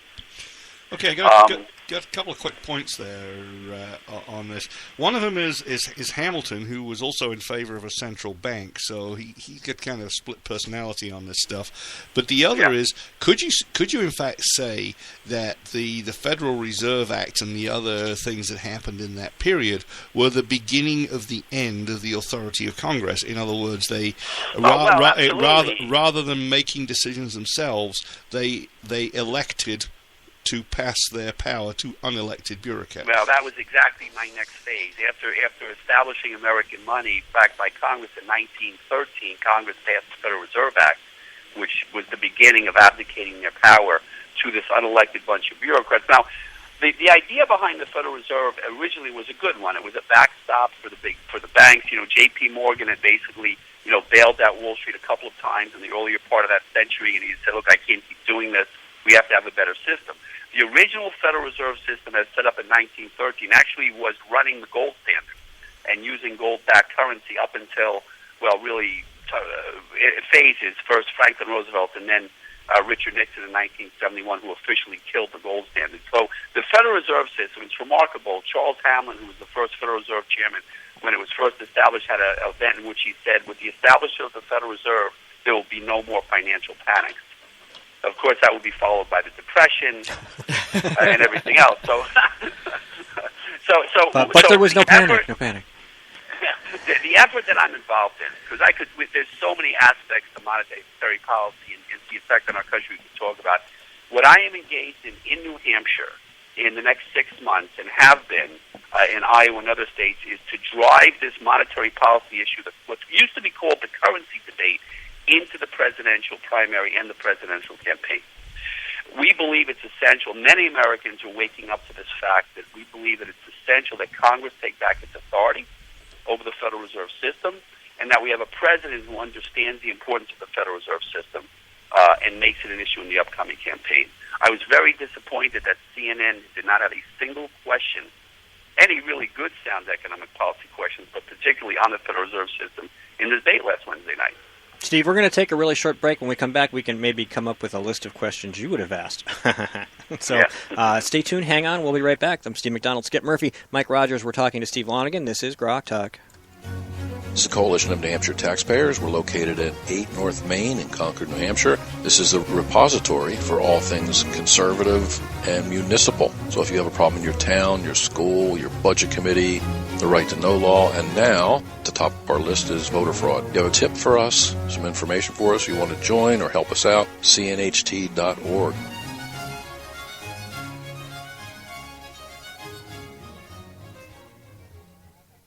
GrokTALK comes to you live almost every Saturday morning from 9 to 11 a.m. Eastern Time on New Hampshire's leading conservative blog site, GraniteGrok.com. You can also listen live at Spreaker.com. If you missed a live show, catch up with the podcast at GraniteGrok.com, Spreaker.com, on Stitcher Radio, at iTunes, TuneIn, or iHeartRadio, and now on The Rock, New Hampshire's Christian radio station, TheRockNHCR.com. GrokTALK is a mobile-ready broadcast, so you can listen anywhere, anytime, on your PC, laptop, tablet, or smartphone. GrokTALK.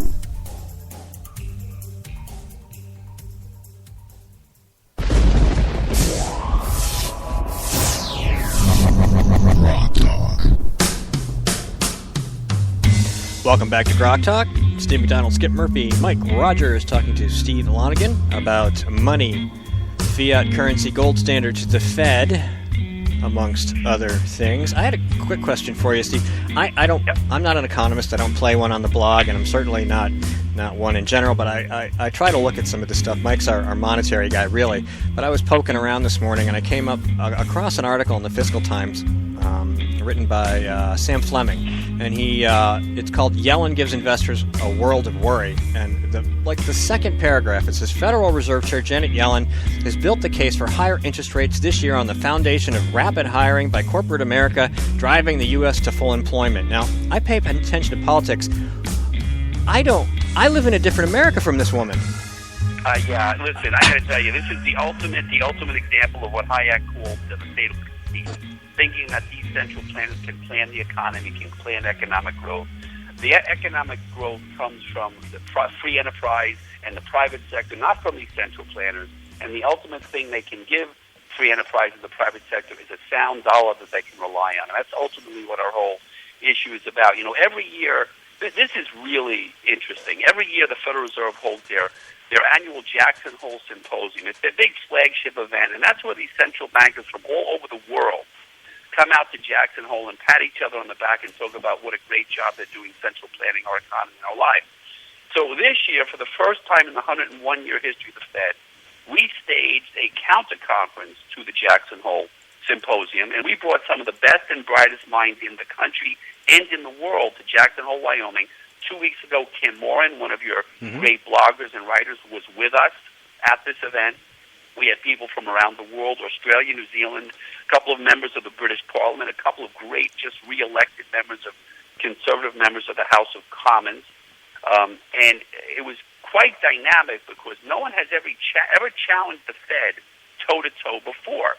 And if you look at who we had at this event, we had the Heritage Foundation, the Atlas Network, we had the Cato Institute, we had the Manhattan Institute, the Young Americans Foundation. This was the first time ever that all these conservative and libertarian groups came together to challenge the Federal Reserve System. So that tells you that there's a movement starting here, guys, and that's what's important. America is waking up to this. But what was really remarkable is as we had our counter-conference, there was a third conference, and it was a far left-wing group, as far as it can get. They call themselves Fed Up, in conjunction with Black Lives Matter. And they had their conference. And they had their conference in the very same building as the Federal Reserve System. Why that's important is because I was told when we tried to book our event that the Federal Reserve System took the entire building. And for security purposes, no one else was allowed to be in the building with them. Well, guess what?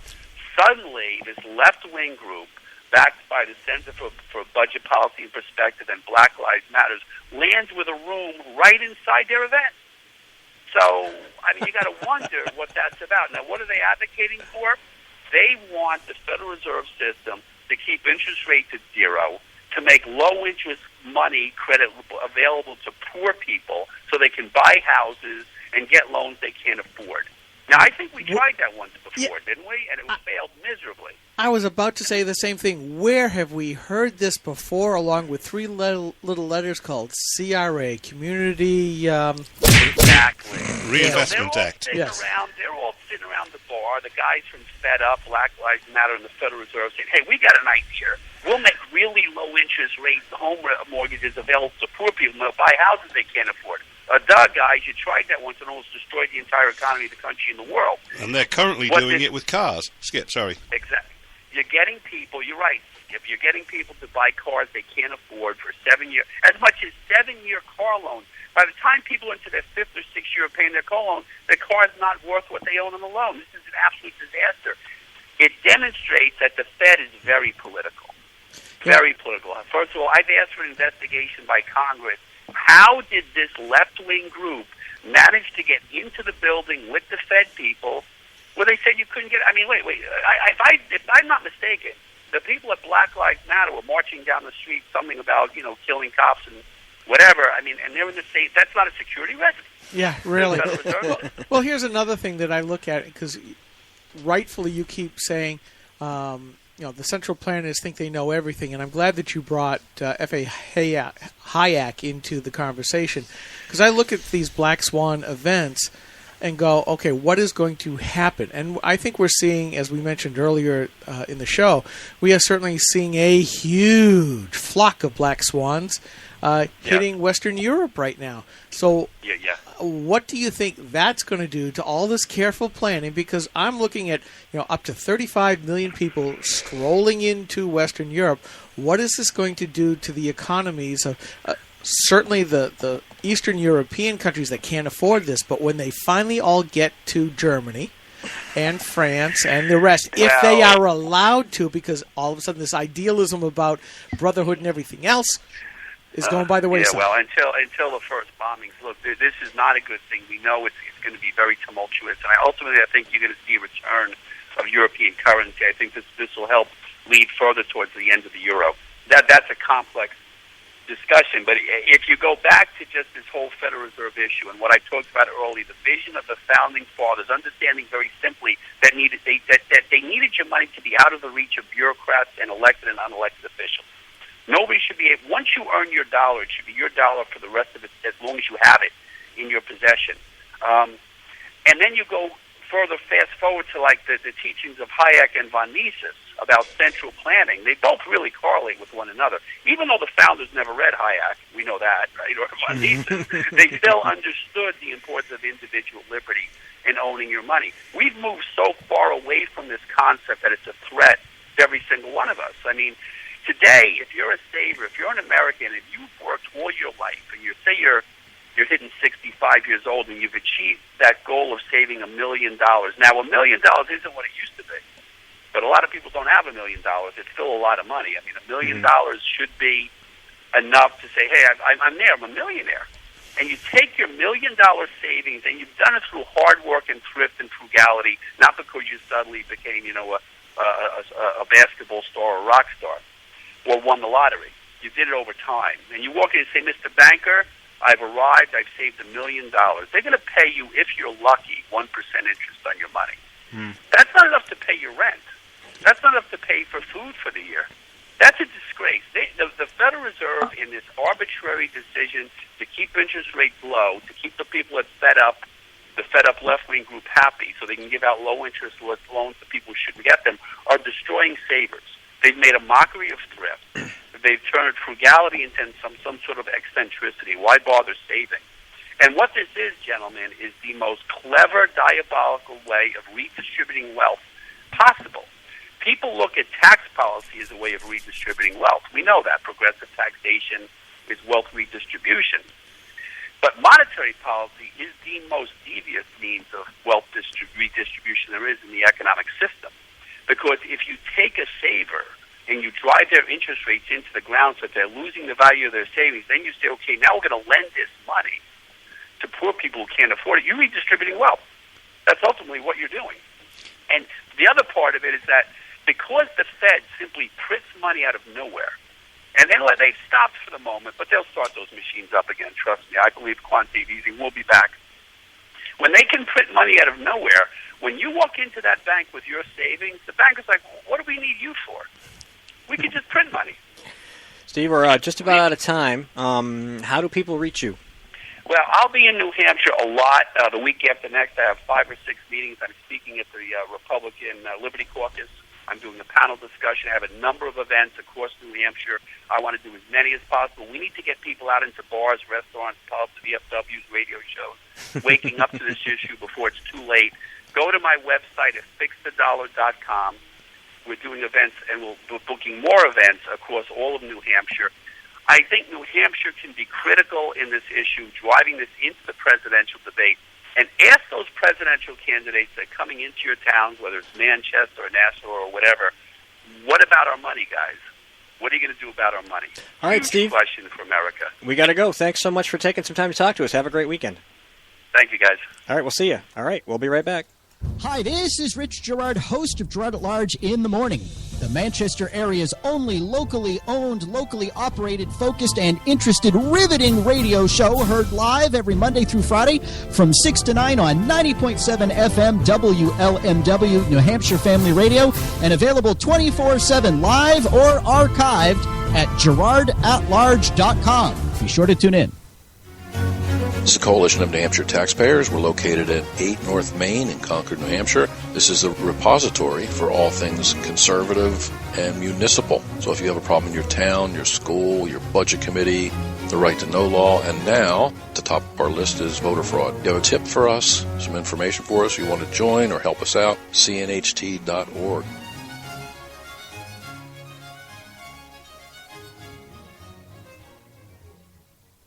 From the CNHT studios in Concord, New Hampshire, just a few blocks from the New Hampshire State House, this is GrokTALK.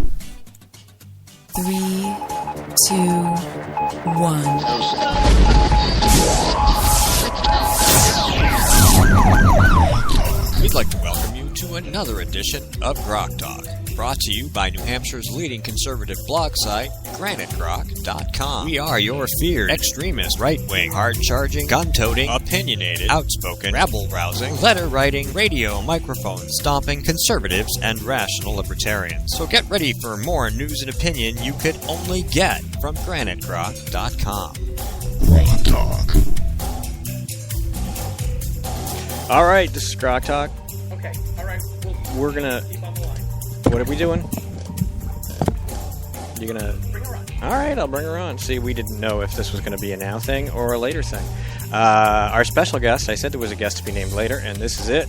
Kimberly Morin, who... did you go to the protesty thing? Of course I did. I was the one who started it. Oh, you're awesome. You're awesome. All right, so then you were definitely there. Absolutely. Okay, so explain what it was, and then tell us how it went. The Democrats are having a big Democrat convention. Mm-hmm. And so all the candidates are here, and whatever, I don't know, whatever it is they do at their conventions, whatever. Mm-hmm. Candidates will all speak, They blah, dance blah. widdershins around a fire built by burning other people's property. I think that's... Yeah. So we just decided to say hi and, have a little protest. And the Hillary people are pretty insane. Yeah, I they'd have to to say, be. Bernie Sanders people loved us. Yeah. Really? Even though because we have a lot of the friends we have against Hillary. Mm-hmm. Right. Because, we The can't friend stand of Hillary. my friend. That's right. Right, exactly. I'm like, I felt like saying, I don't like socialists either, dude, but whatever. So how's the turnout? The turnout was pretty decent. I forget how many people. But it was pretty good, and it was funny because the Hillary people, it seems more of them came over to that side. So, because we were mostly against Hillary. Mm-hmm. So it's kind of funny. And I saw our buddy Half-Baked Hosmer. Oh, was he there? Of course he was there. Of course he was there. Is he a was. Hillary or a Bernie guy? Or maybe one of the asterisks? Well, since he hates women, I don't think he's a Hillary person. But as he was going across the crosswalk, I said, "Hey, Hosmer, enjoy your last session as senator."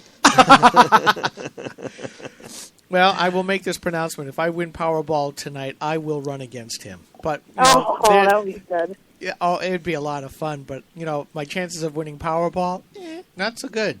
Yeah, not too good. So yeah, it was pretty interesting. And of course, I made a couple signs. One of them was, and I posted these on my Facebook page and of course on Twitter. Mm-hmm. One of them was Hillary Clinton, because you know how she just came out with that sexual assault video, which is a joke. Yeah, I know. It's the funniest thing. That is damn near the clearest case of how completely clueless these people are.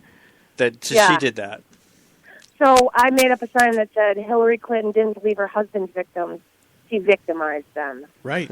That she did. And That was then- her job. Yeah. And then another one, Hassan, Shaheen, Clinton are women who are against actual rights of women. Because, they don't like the First and Second Amendment. Mhm. So, Yeah, and then there were other and they times- like Bill Clinton. So Yeah. Yeah. So, and, there was other times I have more pictures, but, yeah, it was pretty decent. And then, of course, there were no pipeline people here. There was people complaining because there's not enough debate. I thought it was amusing. A bunch of people, apparently O'Malley had a rally down the street. So they're all walking by and they're, O'Malley did this, O'Malley did that. And one of them was, O'Malley banned assault weapons. And I said, oh no, O'Malley took away your rights and you like that. Woohoo! Yeah. Speaking of... The asterisks are campaigning for more debates. It's pretty funny. Oh, I think it's hilarious. what are they going to debate? Their first debate, yeah, exactly. What are they going to debate? Really? Which one's the biggest moron? Yeah. No, actually, it's more of who's going to out-socialist Bernie at this point. Because after all, the head of the DNC, Debbie Wasserman Schultz, who should be there, she does have a home here in New Hampshire. Oh, she probably will. Yeah. Yeah, she basically 3 times on national TV can't say what's the difference between a That was Democrat and a hysterical. socialist. Figure out where she parked her broom and then wait for her. Yeah. So That was pretty hysterical, actually. I so really want. I'm a law-abiding citizen, so I won't do it. But I so want to take one of these big Hillary signs, and I can't get away with it because I'm a law-abiding citizen, so I can't. Yes. If I on your wasn't a side. law-abiding citizen and I was probably a leftist, I'd do it. But they believe that you aren't anyway, so go ahead. Yeah. So do a mock-up of one. That'd be more fun anyway. I got plenty of mock-ups of them. When she came out with that stupid H going to hell thing, it was, hilarity ensued. Her campaign is so pathetic. It really I don't is. know how It's anyone supports her. reminiscent of Paul Hode's run for Senate. And I wasn't here then, so I don't remember. But I've never seen such a pathetic. Oh, yes, I have. Republicans aren't always good with it. That's true. That's true. You have seen pathetic. Yeah. But for Democrats, But so. for Democrats, this is super pathetic because these people have billions of dollars more than Republicans, and they are like the masters of this kind of thing. Yeah, but it's with Hillary, it's just it's Hillary whatever. campaigning, not Bill. That's part of the problem. Yeah. But yeah, I mean, Wasserman Schultz, a Democrat who can't tell the difference between Democrats and socialists, and then they asked Richard Trumka. Well, he's already a communist, but he couldn't. But he couldn't enunciate the difference between Democrats and socialists either. But as far as he's concerned, he's a communist and he owns all the Democrats. Well, yeah, exactly. I mean, unions are communist by nature.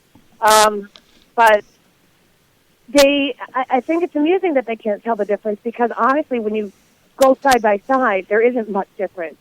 And it's interesting that Democrats will fight till the death and say they're not socialists, but when you look and compare everything they're for, pretty much on the same, all in line with the same thing. Well, I think they've been sowing the seeds for that for a while. I mean, we're all socialists now. Back in 2008, 2009, the media has been kind of pimping that notion that the Democrat Party is the Socialist Party, and it's a good thing because the Democrat Party is a good thing, and blah-de-blah-de-blah. So I wouldn't be – I know they won't answer the question yet because I don't think they're ready to market it that way, but I think they've been trying for a long time to just – convince everybody that it's not a bad thing and that it's what they really are and it's good and that you should embrace it.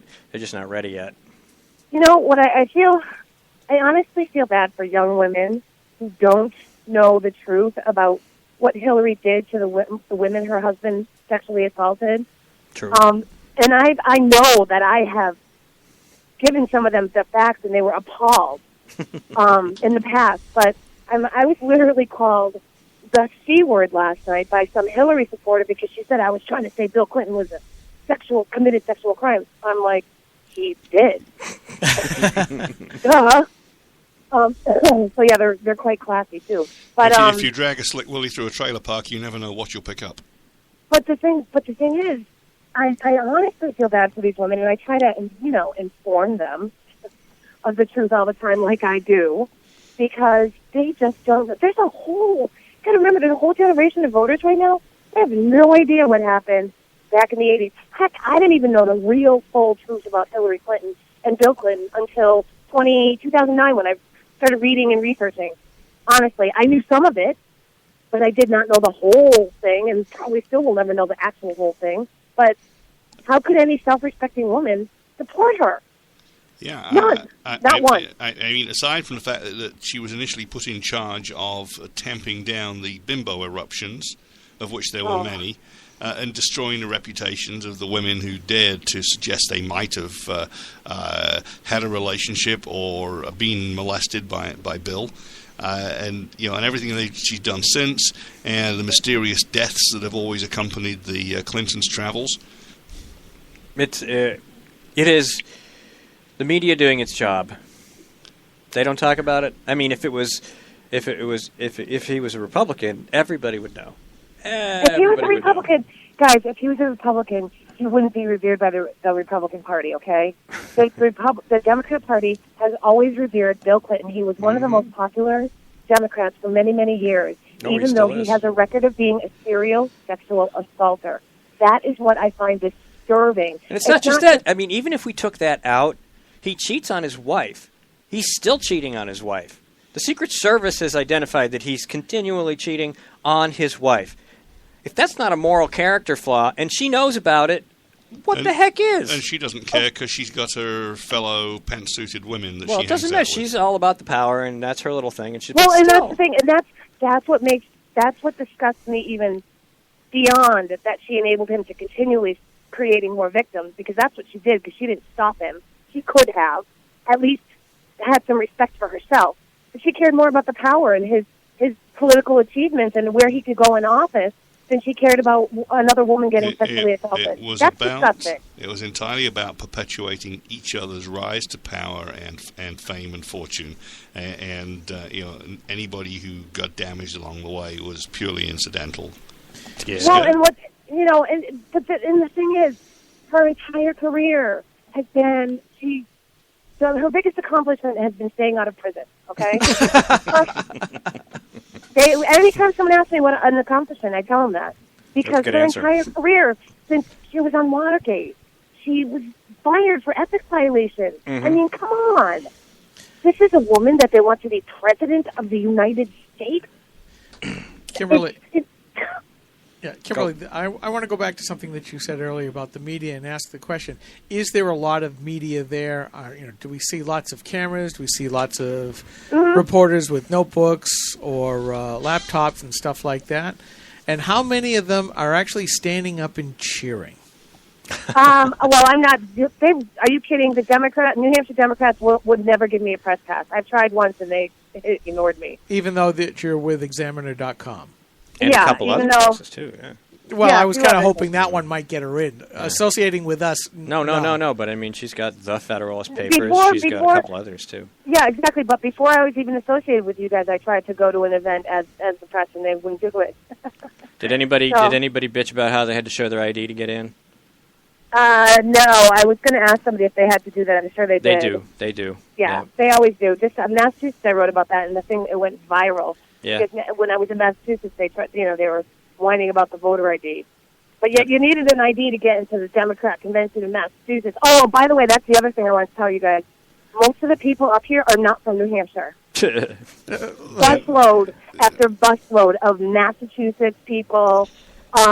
We were talking to people on the sidewalk as they were walking by because we're very, pleasant. And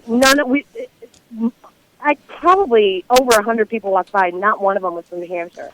Yeah, Massachusetts citizens doing the jobs that New Hampshire ones won't. Well, these are the people they probably ship up here to vote too. So, yeah, I was going to say voting for socialists. Yes. That's the job that New Hampshire citizens don't want to do. Yeah, right, exactly. So I did notice the Democrat Party will pay for buses to get them up here, but they won't. Everybody else has to pay for everything else. Kimberly, we're going to take a quick break. If you want to stay on the line, please do. We will. Actually, wait, guys. My breakfast is probably here. I forgot about doing this, and I'm at Murphy's, which is a great place. Okay. And I'm sitting with some reps. So, all right, you go do your thing. And say hi Thanks, to them guys. for us. All right. I will. Thanks for talking to us. Talk to you later. Thanks, guys. Bye. Bye. All right. That was Kimberly Morin from Murphy's, apparently, where she's having breakfast. We will be right back. This is a coalition of New Hampshire taxpayers. We're located at 8 North Main in Concord, New Hampshire. This is the repository for all things conservative and municipal. So if you have a problem in your town, your school, your budget committee, the right to know law, and now at the top of our list is voter fraud. You have a tip for us, some information for us, you want to join or help us out, cnht.org.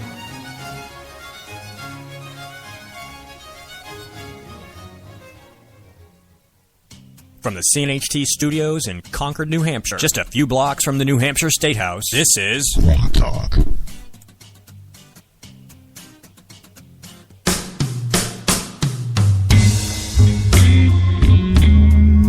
Hey, we're back. We are. Listening to music for a minute. This is GrokTALK, brought to you by GraniteGrok.com, the award-winning bloggers at, and the Coalition of New Hampshire Studios. Check them out at cnht.org. Check us out at GraniteGrok.com. Spreaker, Stitcher, iTunes, TuneIn, iHeartRadio, YouTube, Ustream, Google+, and more. Yup. Yup. All right, we're in the final lap. Yup, and indeed. Far too many things to talk about that all squeeze into the last 15, 10, 12 minutes or whatever it is. Yeah. Well, I think the ongoing controversy right now among the conservative bases, and I think Mike put it well with his quoting of Judell, what good is it for? I mean, really, that is the existential question in politics among the grassroots base. Why do we keep supporting the Republican Party? I mean, we see the lack of adherence to principle. We see all too often too much of the concept of bipartisan compromise, to the point of, as you said, Steve, the Democrats got 97%. What did we actually get? You need to, I think we really, I mean, a third-party movement would be very difficult to do, but states would have to do it. I mean, the states would have to compete and recognize third party. We don't have one here. And you know why we can't? Yeah, I know why. It's deliberate, but the whole problem is you need to be able to have one, and they need to be able to compete in every state, or at least a supermajority of states, and with vim and vigor and purpose and candidates and money. And the system is currently set up to make sure that doesn't happen. You're right, and that's and the process at this point of getting to the point where that happens, unless it just happens, the country will be impossible to save by then. Yeah, I think that we had a perfect opportunity when I'll just say the squish Republicans decided to join with the Democrats and elect Sean Jasper. And then when Bill O'Brien and a lot of the folks that we like got together and made their own caucus, essentially, that would have been a perfect time to have launched a third party of people who actually believe in the Constitution and conservative views, because you've got a built-in set of people who had seriously won a big chunk of the electorate, which is one of the primary things that keeps a third party from running. It would have already fulfilled that. You would have had name recognition all over the place, all over the state, and it would have been a perfect thing to do. Now, not so much. And you're right, it is stacked against another party trying to get legitimacy, and we've seen that with the Libertarian Party. They are of no help at all as far as doing something, just based on results. They're there, they talk, but they can't achieve much. No, and it's a futile gesture, and basically it steals a variable single-digit number of percent from the totals, such that you may lose a Republican, you'll never lose a Democrat due to the Libertarians, unfortunately. But what you said triggered a couple of points. First of all, the party platform. The Republican Party platform is invariably conservative. It has clearly stated positions. It is the party of small government, individual liberty, low taxes, low regulations, all the things that, in fact, conservatism is about. And they don't follow any of it. So I have to assume that the party is basically propaganda for the consumption of the low information Republican, because they never enact it. The other thing is what Steve said, I think, or whichever you said about the built-in caucus. I was just thinking right before he said that, the way to do this is you run stealth candidates, mostly Republicans, some Democrats, who are privately committed to declare their membership in a third party after election and to turn around to their voters and say, aren't you fed up with the way it is? Aren't you totally tired of the way that the party constantly caves to the Democrats and constantly keeps growing government? Well, guess what? We're different. We're going to band together. We're going to call ourselves the whatever party, and we now have a majority. Yeah, that actually, even if they didn't have a majority, it would turn out to be more like the parliaments of the Democrat socialists in Europe, where, even if you are relatively small, the political science says you can have an outsized, you can punch above your weight, even if you are small. Because here in this state, and I've been saying this for years, you only need a couple of percent at the most to be able to make big changes. Yeah, and we saw that in this last election in November with Walt Havenstein and Scott Brown. I think it was 4% of the electorate said, you're right, we're not going to vote for them because they're not worth our expensive vote. Yeah, and it totally destroyed him. But it comes down to the small and vocal minority that we hear so much about from the days of the founding that can make so much difference. Well, we've got more than a small minority in the State House. We've got, not far short of a majority of actual conservatives who, if they chose, could do severe damage to some of the socialist legislation that goes through. The problem there is, as we said, the game is already rigged from the legal perspective about that happening. The other thing is most, not all, but most of the journalists here in the state are pretty much Democrats with bylines. Mm-hmm. And you always see that the Republicans are the ones under the gun. Why won't the Republicans do this? Why won't they do that? Why won't they go along with this? Why won't, as far as the real solid conservatives like Bill O'Brien and the folks that are clustered around him, you never hear the same thing. I mean, just look at this shutdown. It was the Republicans' fault for the budget stalemate here in New Hampshire. It was never Democrat Maggie Hassan's fault. In spite of the fact that Chuck Morse had already compromised on 95% of what she wanted, and she wouldn't give even an inch on reducing the business enterprise tax. And that's the part that I think that galls most of us. We see no fight in the Republican leadership. We hear all the wonderful words, we hear all of the glorious rhetoric, but when it comes down to brass tacks and getting the job done, we look at the results and go, dang, again, they sold out. I have no problem with government shutting down. If you want to run New Hampshire with a series of continuing resolutions, so be it. Because at least it keeps things from getting bigger. But now we see the Republicans saying, yeah, we're going to get it bigger. And mark my words, when Medicaid expansion comes up, which was not included in this deal, I will guarantee you the Republican leadership will cave like wet bread going into a toaster. They've already caved. Caving was preordained. Yeah. It's already been decided that there will be a deal and that this will be extended. Yeah. So what are we supposed to say when we once again hear Republicans glorifying smaller government and more individual freedom when they go ahead and lie about it to our faces and just go along with the Democrats? And then they get mad when we call them on it. Yeah. Steve? And we need to pay a visit to the Home Depot and pick up the lubricants and tie-downs. Well, inside joke. All folks. we can really do is different kind of party. What we've been doing, which is try to get that percentage, to get the right kinds of candidates elected, to save New Hampshire as it is, as it were. And that's what Susan's all about. And that's what we are all about. I mean, we took the faculty training. We know what the deal is. You need about 3%. You need to flip 3% of the voters to get your guy or girl elected. Or unelected. And we're getting good at that. And it's important to understand, but you have to get people engaged in it. It isn't just people who are politically active. Most people aren't involved. They aren't connected. They don't get it. They don't understand, and they don't want to.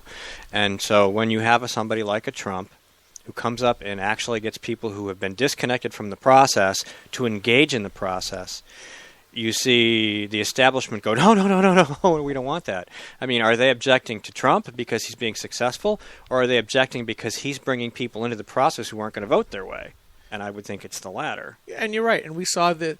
I mean, this is the second round that we're seeing this, where you get somebody outside the establishment, is not beholden to the establishment, could care less about the establishment, bringing more people into what the establishment party says. We want more people that will actually become Republicans. So he does that. They go, oh, crap, we can't control them. We already saw this with the Tea Party. Mm-hmm. We'll take your votes, and they did it in 2 cycles. But when the Tea Party folks said, yeah, and now we want a little more, we saw the establishments cutting them off at the pass. And I think when they keep seeing that, and now with the rise of the new media, like Granite Grok, with Twitter and other social media like Facebook and everything else, folks like us going out there, and other people like Kimberly and Susan Olson, putting that word out, people are starting to go, yeah, maybe you're right. And I think what is the best hope I have right now to get the state of New Hampshire is that the Republican Party leadership says we are willing to go left, even if it results in a smaller party, just so that we can keep a hold of that power. And then we can point to that. We need to be playing the long-term game to say we're willing to take that short-term hit, because what cannot be sustained will be unsustainable. And at some point there will be a big crack, one hopes. And then what you're saying about the low information voters, something will happen, and they'll go, I mean, Europe, I've been talking about all day.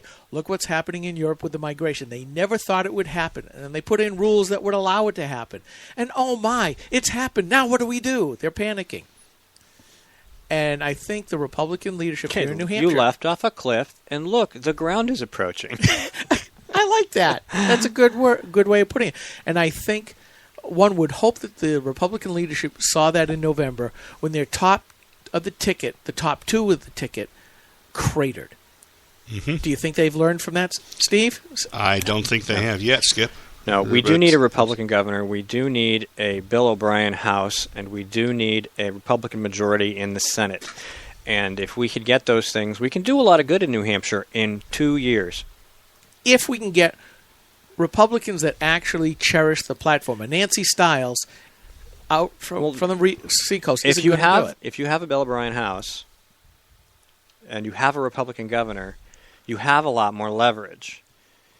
We know that because he worked with a not entirely cooperative Senate and managed to get a good number of things accomplished. Not all the things we wanted, because the squishes got us an RGGI and a couple other things, but it's possible. The Senate's just harder to flip.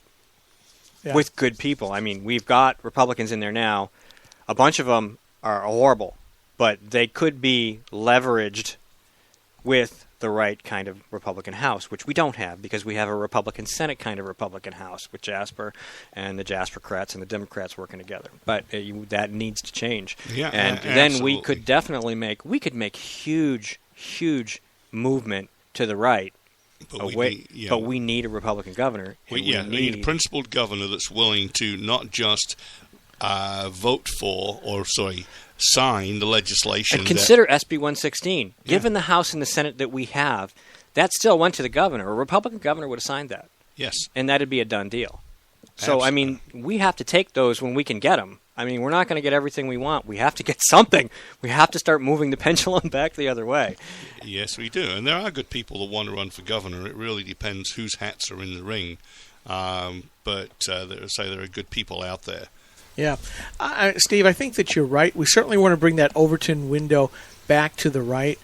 But I really think that the eyes on the prize should be on what really should be prized, which is not necessarily just going to the right, but going back to our roots, looking at the New Hampshire Constitution and actually following the precepts, because it's an even better Constitution in a lot of ways than what the U.S. Constitution is. Yeah, absolutely. And if we just had folks that were willing to look at that and say, yeah, this is the model for governance that we should have, even though I've got lots of people, especially Democrats, but a few Republicans saying, it's not my job to be constitutional. I think that is a flagrant disregard for the Constitution. We individuals, the little people, would be far better off, because then we would get to make those decisions. All right, we are coming up on the end of the program. We would like to thank all of our guests, Susan Olson, Steve Lonigan, Kimberly Morin, of course, gentlemen, Mike Rogers, Skip Murphy, every week, showing up, doing the job. And that this American citizen wants to do. Doing the job. Doing the job. That the media just won't do. That's there right. You go. There you go. That's Perfect. why we're the new media. We're the new media. And this is GrokTALK, and thanks again to our hosts, the Coalition of New Hampshire Taxpayers, who are kind enough to allow us to use the space in the office as long as we pay the phone bill that we use. Oh, I got more money to come out of my pocket, huh? Yeah, well, that's what we need. Donate, donate, donate. Did you say donut or donate? All right, this is GrokTALK. We will be back next week in studio, and after that, it's Groktober. We'll talk to you soon. Why are you going to want to listen to GrokTALK? Because when it comes to politics, news, and the culture, we are your feared extremist, right-wing, hard-charging, gun-toting, opinionated, outspoken, rabble-rousing, letter-writing, radio, microphone stomping, conservative bloggers and activists. GrokTALK comes to you live Saturday mornings from 9 to 11 a.m. Eastern Standard Time. If you missed us on Saturday, catch us on Monday from 1 to 3 p.m. right here on The Rock. NHCR.com. GrokTALK. In accordance with Title 17 U.S.C. Section 107, some of the material in this program is used under the Fair Use provision of federal copyright law. Sound effects were either created by the producers of the program, found free in the public domain, or are covered under Attribution 3.0. Most of the music on this program comes courtesy of Creative Commons licensing from Kevin MacLeod at Incompetech.com.